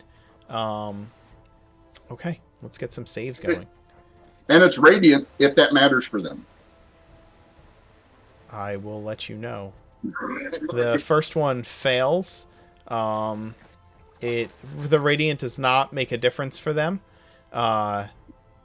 However, it will take the first one takes 15 points of damage. The second one is going to roll con save. It succeeds, so it will take 7 or 8, I guess. It takes 8. 7. Okay. The next one, it rolls a 14 exactly, so it takes 7. And then the last one, which is already hit by the darts, fails and takes the full 16. It looks like it is burning with horribly incandescent radiant energy. The skin is scorched and bubbling from the radiant spell that it is surrounded by. Let's see. Enters in or starts his turn there. The 2 ghouls that are closest to Mirth are going to attack and then move. So they are going to attempt to claw him. First one is a 12 to hit. The second one is a 23 to hit. That'll just hit actually. Okay. You're going to take 14 slashing damage, and you once again need to make a Constitution save. You succeed. Oh. That's better. They are then going to attempt to move out of the light. They're going to spread out. And Mirth, you can make a attack of opportunity on one of them. Which one would you choose to do? Cannot, because I cast shield with my reaction. Oh, on your last turn, you did. The other two are going to move out of the light, and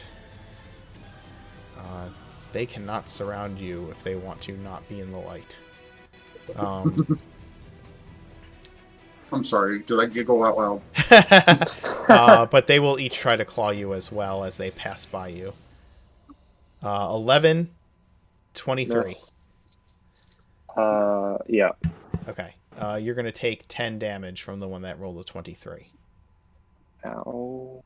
And one save. 9 hit. Hate everything. So as they run past you and then continue their movement, so they have 20 feet of movement left. This one's going to move there, and this Wait, one is when do you get your reaction back? at the start of your next turn. At the start of your turn. Starting. Okay. Yeah, so you'll get to go when you'll be getting it back very soon. This one's going to move back here, so that's where they will go. Actually, I think this one will move here and threaten from the other side. And then Mirth, it is your action. Alright, I'm going to first owl. That's You successfully ow. Today, the part of Mirth will be played by Vasir. No, you have that backwards. Today, the part of Vasir will be played by Mirth. That is Ah, accurate. yes. Ow. annoying. I'm gonna do a.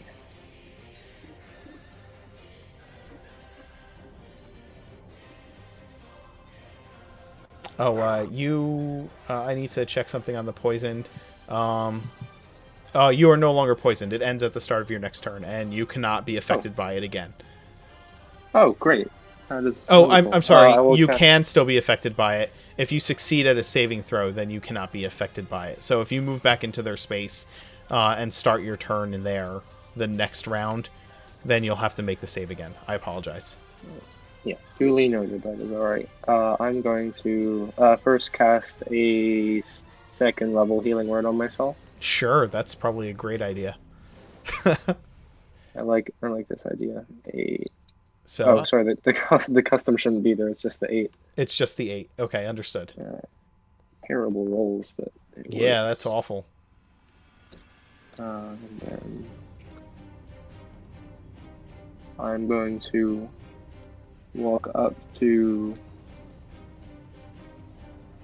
this one and take a green flame blade attack against it. Okay.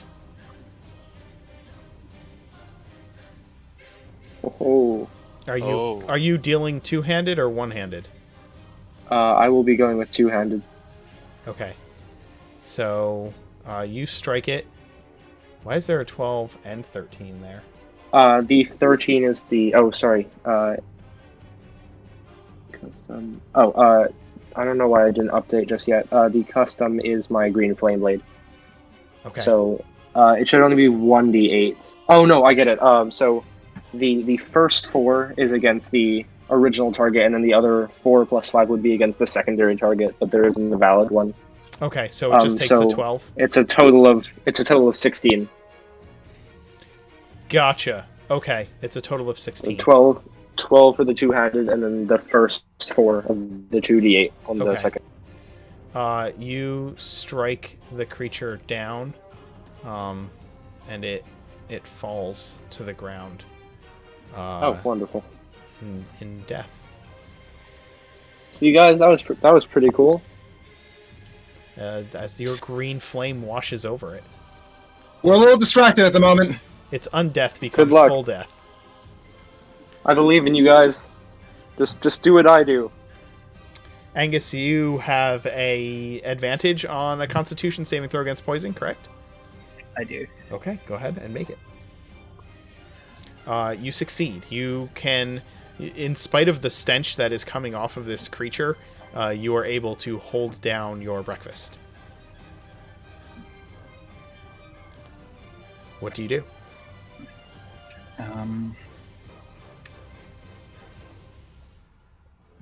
Just thinking, I think we've sort of got this one potentially pinned in if Mirth's able to move up, whereas this one might potentially run off and threaten Luna and Surani. So I will take a attack with my rapier against this one.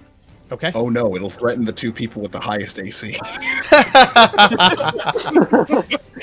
Why are the tanks at the back of the party?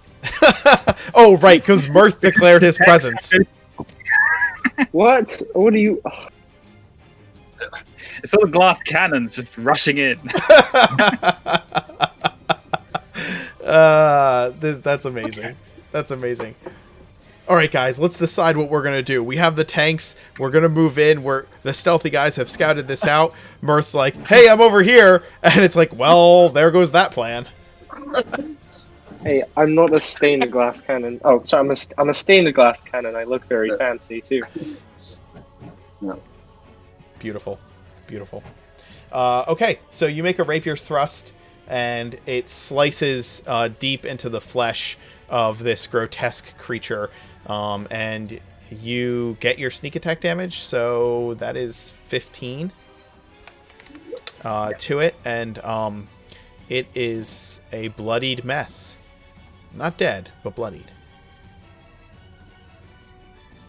And then there's not really a cunning action I can take that would be useful right now, so I'm just going to stay where I am, and that will be my turn. Okay. Vasir, give me a Constitution save against poison. There we go. That's gonna do it. My con saves haven't been great lately. No, they have not. But this time, exhaustion is one thing. Bad smells, well, you're used to being around Surani at this point. Ooh. I'm perfectly fine with man. bad smells. Not only Sarani, but my master couldn't cook worth a damn. Nice. Hey, to be fair, Surani is literally a moving swamp covered in bugs. Yes. So No, I'm surrounded by small face spirits that appear as bugs. Oh, They're you're not right. Actual bugs. You're right. I'm gonna start off by attacking this one. Go for it. Right.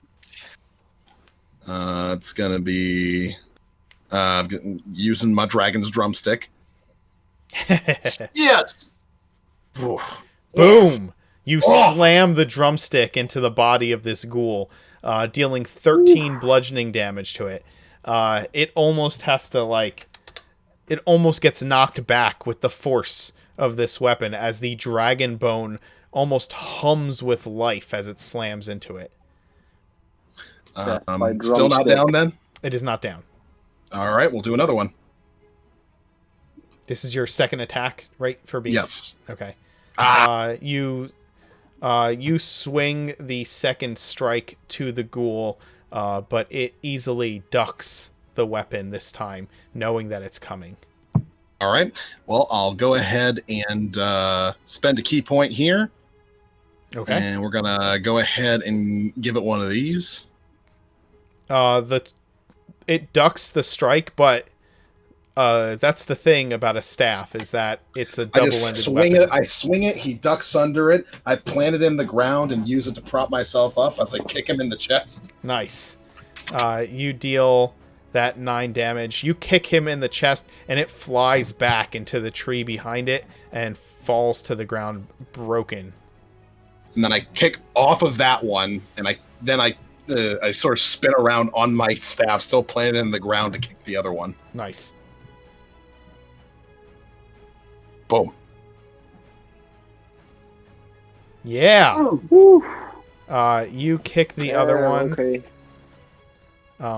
You kick the other one right across the face, and you see its sharp teeth break and fly through the air.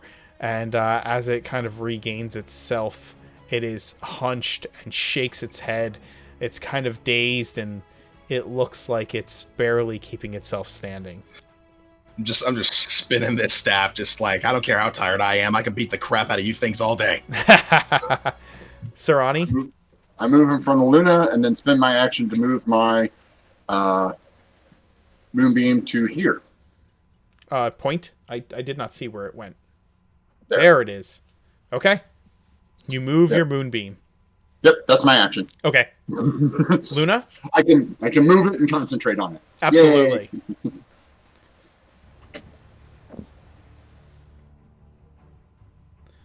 Luna, what do you do?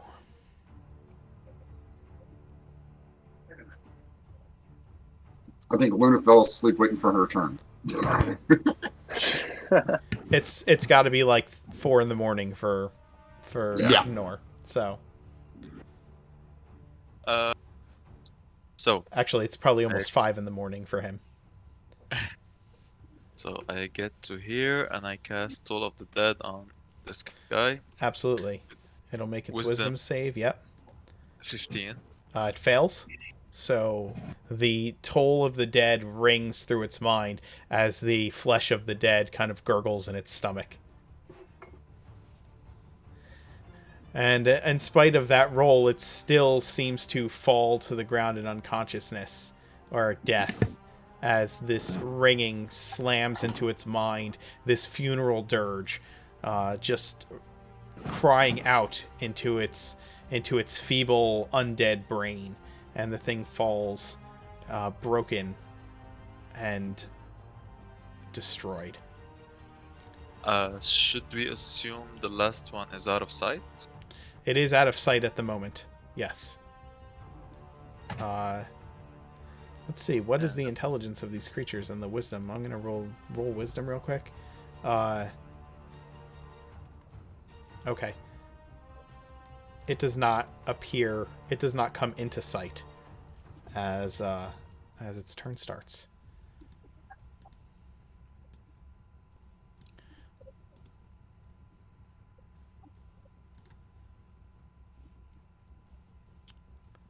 I don't know if all of you would pursue, but it runs off in a direction that none of you can see, or none of you are sure of. You can make some guesses, but it does run off.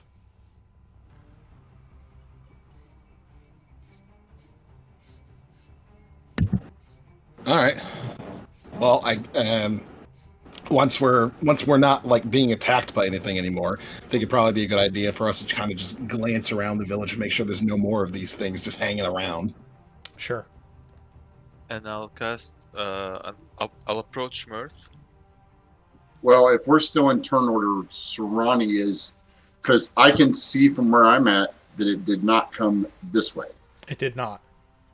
So Sarani is going to drop his spell and charge towards it. Okay. And I was going to say on Angus, Like that he's 30. similar. Moved 5, 10. I get to eat her. All right, 30. Sarani, it's not in your line of sight when you get there, okay? Yeah. It's moved out of the town gates, which, Angus, you can see it. It is, let's see, it was there, so it is, from there, that's,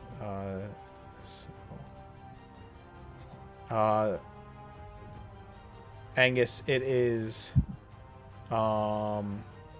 85 feet away from you, like arms and legs pumping on in this like gorilla like lope. Do you know what I'm saying? Like using both its hands and feet to move through the grasslands at towards the swamp as fast as it can. It's about 85 feet away from you, straight through the gates of the city. It doesn't look like I can get into range to be able to take a standard shot with my hand crossbow against it. So I might as well just from here try to level the shot. I'm going to use my inspiration to give myself advantage and try to hit it. Okay. So it'd just be a normal roll because it's cancelling out the disadvantage from attacking from beyond normal range. If I see Angus doing this, Mirtha's going to step up next to the building as well. Okay. Again, That is a nat one. yes, it is. You level your crossbow and you fire the bolt. The bolt slams into the palisade on your side, not even making it out of the gates of the town. And as it does, you hear the drawstring on your hand crossbow snap. Ooh. Mirth will step up next to and see it waiting as Angus fires at it. Hey, we're not done yet. And I will hex it.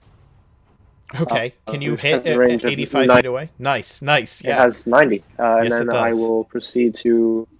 I take a deep breath in, point my hand towards it, and two beams of energy come wailing from my fists. One is a bright, like golden yellow, and the other one is a silky purple, and go to smash into the ghoul. Okay. Give me 2 rolls. Eldritch Blast. I need to get my hex damage. Yep. Boom. Boom. So both hit. You do a total of 6, 7, 8, 9, 10 damage to it. But it is still up. Luna and Vasir, what exactly are your plans? So it moved. Mirth stepped up and did that. Angus stepped up and did his thing. Sarani also took his action, so I'm just going to drop him down here. Vasir and Luna, what are you doing? I guess I'll go ahead and spend another key point, do a bonus action to try and get into range of this thing so I can throw a dart at it. Okay, it is 85 feet from where Mirth is standing. So Okay, so that's going to be... Hold on. I would still have a bonus action left, so seeing that Admit Angus is just going to use a bonus action to dash and just try to stay in range. Okay. Remember, your hand crossbow is no longer usable. I do have Grave Bolts. You do have grave bolts. Okay, so you dash. So you move how far? Well, I can do a move and a dash, so that'll put me up another 45 feet away from Mirth's area, I guess. 45 feet forward from Mirth's area. Remember, you're still moving at half speed, right? Yeah. Okay. The dash still puts me about 44 to 45 feet, something like that. All right, let's do this real quick. We're gonna improvise.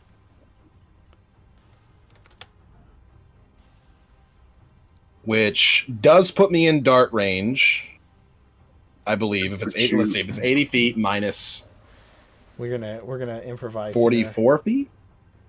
Let's Well, where did you start at? Well, I moved up to Mirth's space, and then I did a dash forward another 44. So that puts you there. Yeah, and the ghoul had moved from here.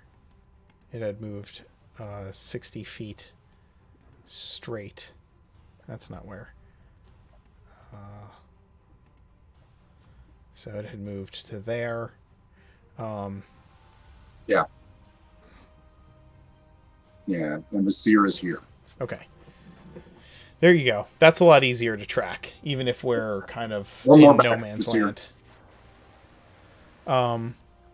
Luna, what you moved up, right? Yeah, there. So Vasir, you used a key point and you dashed, right? So you used all Yeah. 3 to move, correct? So Luna, you move up there, and then what are you doing? Well, I can still attack with the dart because I moved and then did key point dash, so I can still Oh, attack. you didn't. No, I didn't double move- dash. you didn't I dash. made a single movement up Okay, understood. and then did a dash. Understood. Sorry.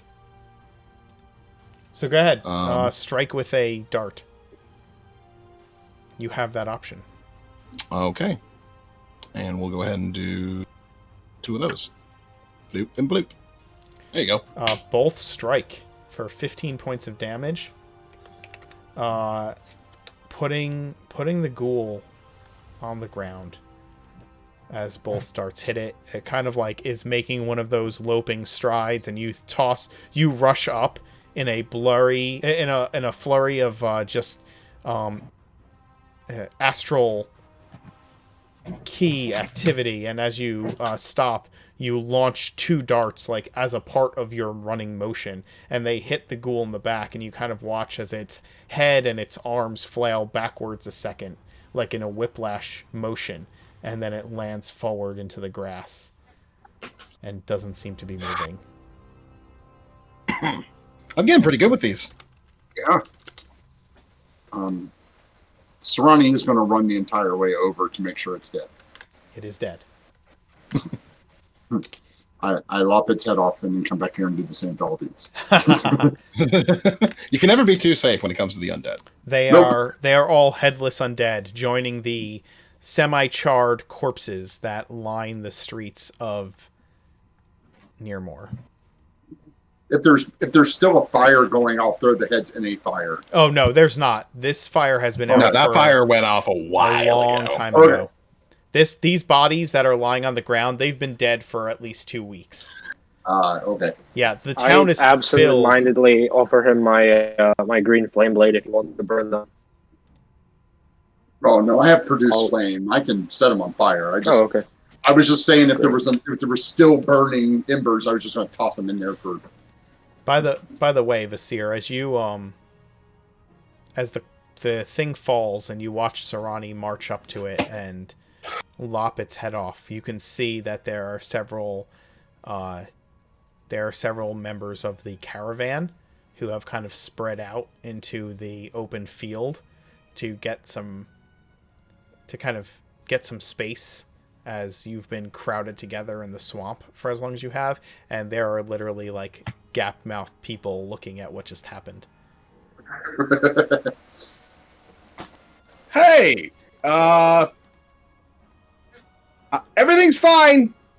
We're good. I'm gonna go back to the caravan. You guys want to go ahead and make sure there's no more of these things just kind of hiding? I will definitely do that. Okay. Serrani spends as much time as needed to search every nook and cranny of the village to make sure there are no more undead roaming around. Okay. The village is mostly a burnt out husk except for the hall that is made of stone. If you guys spend the day searching, if you spend the time searching, it takes you a little while to make your rounds through the village. It's not large, but it's still, you're checking every last possible spot, but you find no more ghouls. When you enter the hall is, the roof's caved in from the fire, so it's a ruin on the inside. There was once like a kind of a stage, a raised area made of wood, and that has been burned to nothing. There were tables inside, and you see the ashy blackened husks of those tables still like standing in as if mock tables are standing there, and the moment you touch them they would collapse. But there is a door with stone steps that lead down deeper into this Elder's Hall.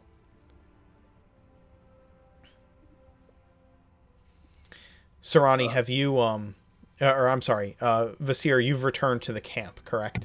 Yes. Okay. When you return to the camp, there are some people who are just staring at you, and one of them asks what that was. Well, apparently the town hasn't the town suffered an attack some time ago. Apparently a decent while ago. And when things die, it attracts scavengers. You know, crows, carrion, all those sorts of things. Sometimes the scavengers take the appearance of undead that like eating flesh. So Should we we- went ahead of the caravan to take care of all that. Should we move? Oh, it's fine. We killed them all. So as those of you who are looking through the town, some of you might have gone into the other's hall. Yeah. Are any of you looking at the fire, the bonfire, the collapsed bonfire? Yeah, one of the things I was going to I say is probably guess would. gone to I wanna- fire. Okay, not all Yeah. at once. I'll check out. Sorry. That's okay. I- Mirth, what are you doing? I will go and check out the effigy and the fire with Angus. Okay, Luna, what are you doing? I just wanted to say that before Mirth goes, Luna would go up to him, maybe with a smile on her face, but eyes full of anger, and punches him in the face. Okay. Mirth, you start looking at what Angus is looking at in the center of the city. You decide to walk towards where he's at, and as you do, Luna steps up to you and just, with a smile on her face, slugs you. Ow! Hey, Let's see if it hits. What's that? You talk closer to your mic, Nor. It doesn't hit. It was an attempt at a punch. It doesn't hit. To be fair, it's a surprise attack, so I think you have advantage on that. He does have advantage. Okay. There you go. I'm gonna use cutting words to cause her to miss. Can you use cutting words on a surprise attack you don't see coming? Let me see. No. I mean, I have to see her. If I can see her, Let's just say this. She swings, and Mirth kind of, what the hell's it? And steps back a step, and Luna just barely misses. Yeah. That's the cutting words. The, what the hell? What the hell? excuse you. That was for being stupid. It And was almost stupid. dying. It was strategic. She'll My plan was storm- executed perfectly. After saying that, she'll storm off and won't listen to what you're saying. Okay. Listen, my goal was to almost die. All right. It was a Now, hammer and an Was anvil. there any need for that? Maybe not. Was it cool though? I think the results speak for themselves. It goes with our party's motto. We have no idea what we're doing. If we have a plan, we forget it as soon as combat starts. Angus. It was a completely unintentional pincer maneuver, and I pride myself on that. Angus, as you look at this thing, the burned effigy, the frame of it, give me a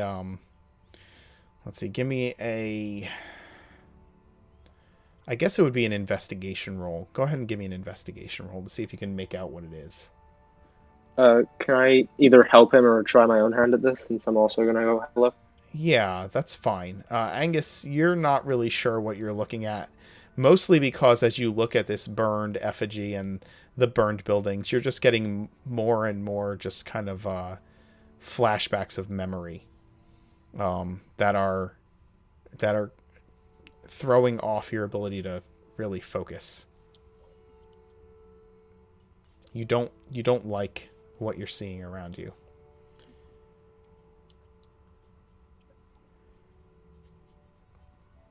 And any idea where it is? Why it was being burned? Earth? It looks maybe kind of ritualish or a festival, maybe. I mean, it was the Festival of Light. Maybe it was a celebration. Yeah. Mirth, We'll as you take a look at closer it, look at it.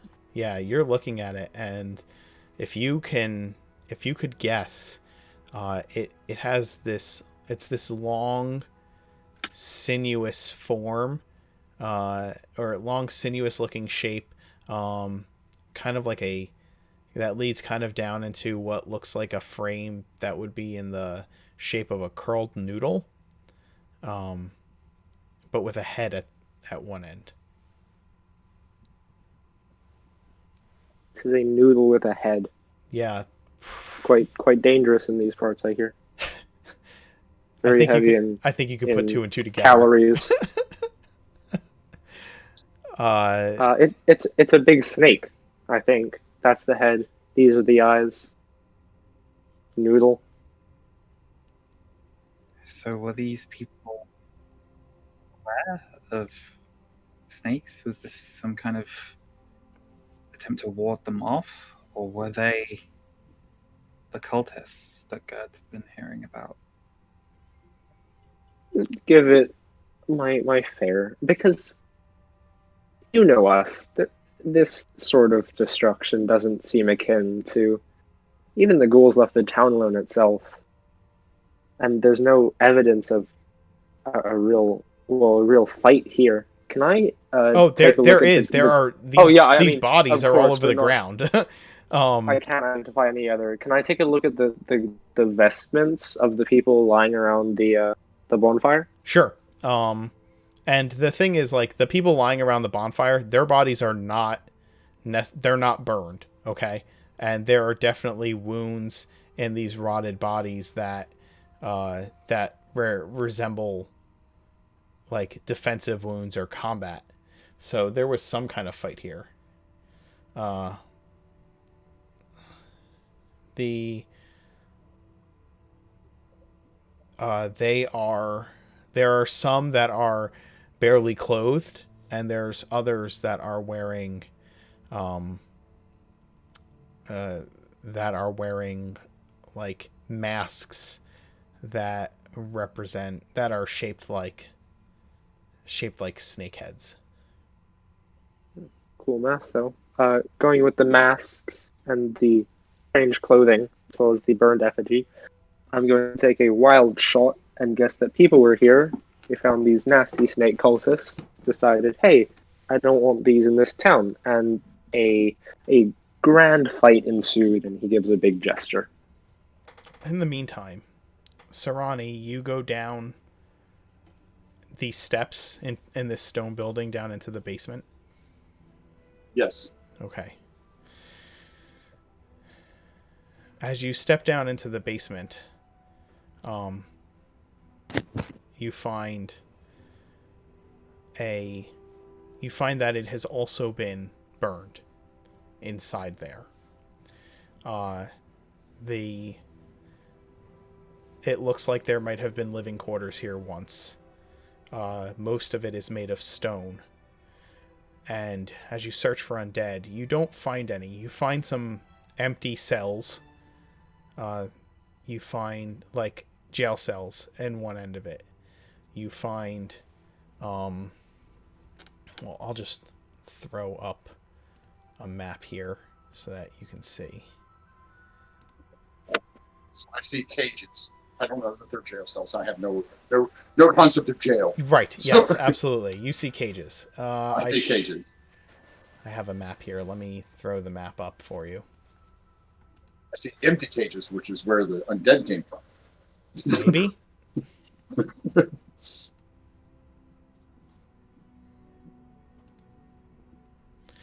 This is not going to be to scale. It is just for reference. Does it look better than my island? Yes. Okay, then.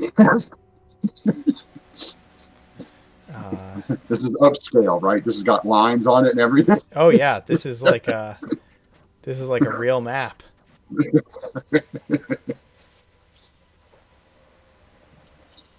By the way, that island map has to go in the book. You know that, right? Yes. Oh yes. That's All right, I'll move you all over to that map so you can just see. Oh, I know this map. Oh yeah.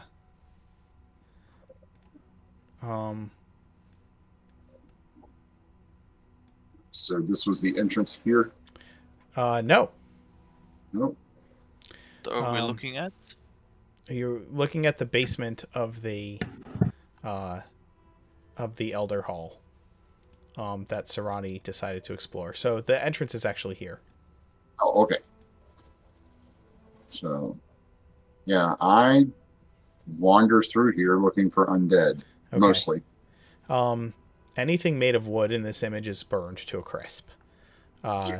There's these are barred doors that are hanging open or destroyed. Some of the masonry even is kind of melted and broken. The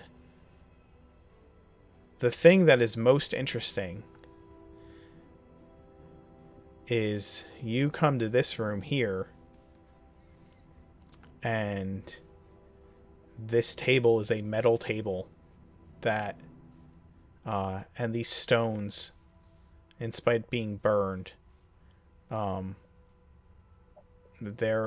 you see amongst the burns, you see that this room has the table and the stones have dry. There is the rust color of creatures, living things' blood, mixed in with the ash and burn marks and scorch marks in this room. And the other thing is that this door here is closed and latched. Locked. I attempt to open it once. Yes, you cannot pull it open. Every other door is either broken open or just wide open. Okay, so I'll make my way through here. Hunting for undead is basically all I'm doing. I'm Right. not searching anything. Is That's there a fine. body in here? Is it moving still? No, there Move. are charred bodies in here, but the whole thing is a burned out husk. Okay, I will go back upstairs and alert the group of what I have found. Okay. If none of you have joined him in his search, and have returned to the caravan, well, I'll just say that. You guys search the town and find it to be nothing but an empty, broken husk of what it was. Those of you who, Sarani spent some time searching this basement, and maybe some of you have wandered down to find him. If you have, you find him pulling at a door and then turning around and kind of, in an uncaring manner, shuffle away. I don't know if any of you would have followed him down there. I was going to say, I assume that Angus and Mirth would probably be poking through some of the other houses, just looking for anything that might be useful, any food, any supplies that we could sort of hitch onto the wagon train. Sure. You do what you can, but this place was pretty thoroughly burned down. It seems to have been done, like, the level of which these buildings have been absolutely and utterly destroyed. Either this fire got very, very out of control, or somebody went through a lot of trouble to make sure that this place was completely burned to the ground. Also, if any of the people lying near the town center were wearing any sort of trinket with the snake symbol on it, I would have taken Sure. them. Sure. You have a Packed them all. trinket of Inyoka. Cool. You eventually all return to the caravan, and Sarani informs you all of the empty, burned out basement, and I'm assuming of the locked door. Yes.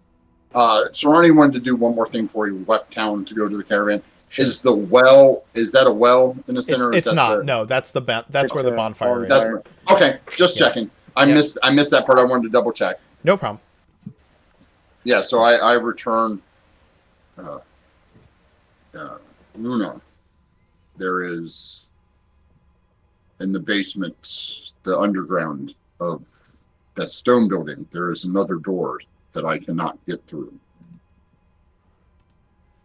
Maybe Mirth or Angus could adjust it. I wanted to say that I was. Did you came back to the caravans? Yeah. Yes. Okay. You guys kind of pick through town, is what I'm getting. And then if you didn't find anything else of interest, you all would have eventually made your way back to the caravan. Is that correct? Yeah, totally. If there's something someone else wanted to do, please inform me. I don't mean to rush I you just forward. went back right after the encounter. Right after the encounter with Mirth, I just went back to the caravans. That's what I thought. Okay. Vasir was there as well. So Yeah. The door that surrounding him, was it locked shut or latched shut? it was locked shut. Sorry. So there is a possibility that I might be able to pick the lock. You'd have to take a look at it, but he said that there. He said what he said. He said there was a door that he could not open, and perhaps one of you can fix that. Yeah, I'll give it a try. Show me where it is. I'll accompany you. Yeah, I take them straight to it. Like, I don't dawdle anywhere. Sure. You guys head back to this door. It is a large metal. Well, it's a standard sized door, but it is metal and heavy, and there is a key lock and a slide latch on it.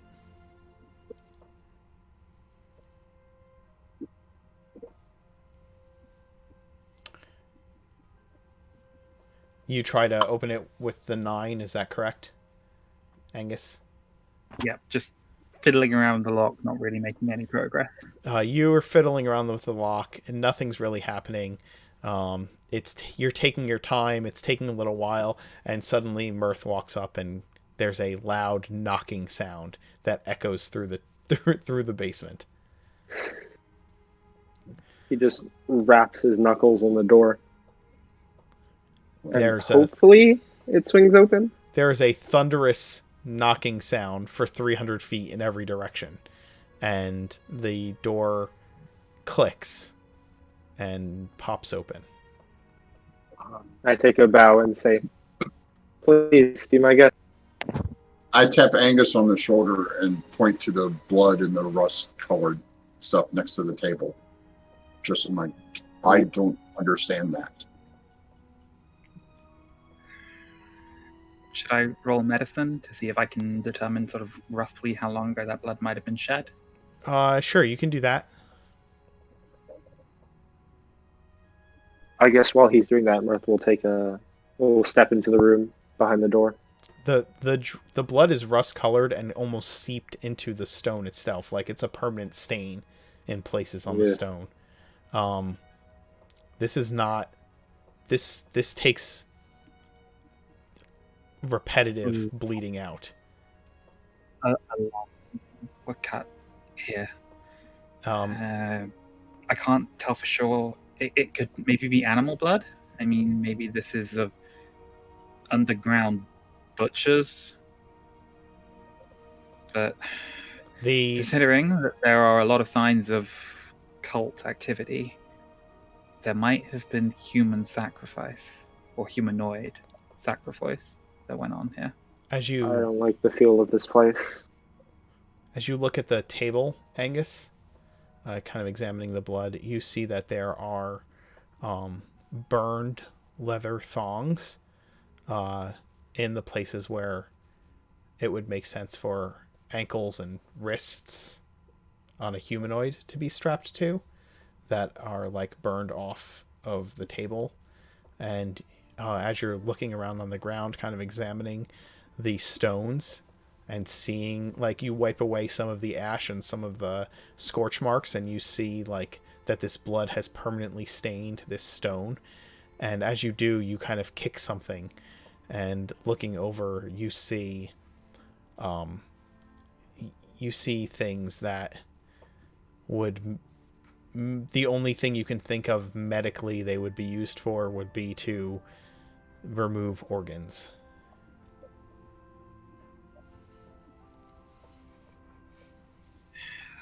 A lot of terrible things happened in this room. Hate I think this place. whoever came here to burn this place down knew what was happening here and wanted to stop it by any means necessary. Ugh. I've seen enough. I'll meet you back at the wagons. Alright, I'm gonna finish up here, then I'll head home. Or Mirth. head back. Right. Yeah, I'll go in with Mirth to see what that room looks like. It's not a room. It's a hallway. and it goes down as far as your dark vision can see and beyond into darkness. And I think we'll end there with you guys looking down this long, dark hallway that seems to continue on forever. That's a long hallway if it's 120 feet plus. It is 120 feet plus. Wow. Alrighty. And That seems fun. and we'll end there. I hope All right. I hope you all enjoyed yourselves this evening, those of you who were watching and those of you who were playing. We will keep playing our game next week. Same bat time, same bat channel. Just check us out 5:30 every Tuesday for this game, A Dark and Hungry God Arises. You can also show up again tomorrow. We have our first episode of Help Wanted at 1 p.m. Eastern Time, followed by The Dance Macabre at 7 p.m. Eastern Time. Check down below in the panels. You'll see our schedule for every game that we run every week here on my channel. If you want to join us, you can check out our Discord, hang out with me, hang out with the players, check out some cool memes, some fantastic chats about the setting, and it's a really fun time, a great community. Talk about anything D&D related. There's some awesome artwork going on right now and popping up as well. There's artists there who are willing to do commissions if you're into that. Also, if you are interested in playing in any of our games, there is a process by which you can apply to be a player. We don't have any openings right now, but I am always looking for awesome players in case something opens up. Anyway, thank you so much for joining us, and we will see you tomorrow. Have a good night. Stay safe, everybody. Night all. Remember, if you're watching on YouTube, like, subscribe, and hit that notification bell.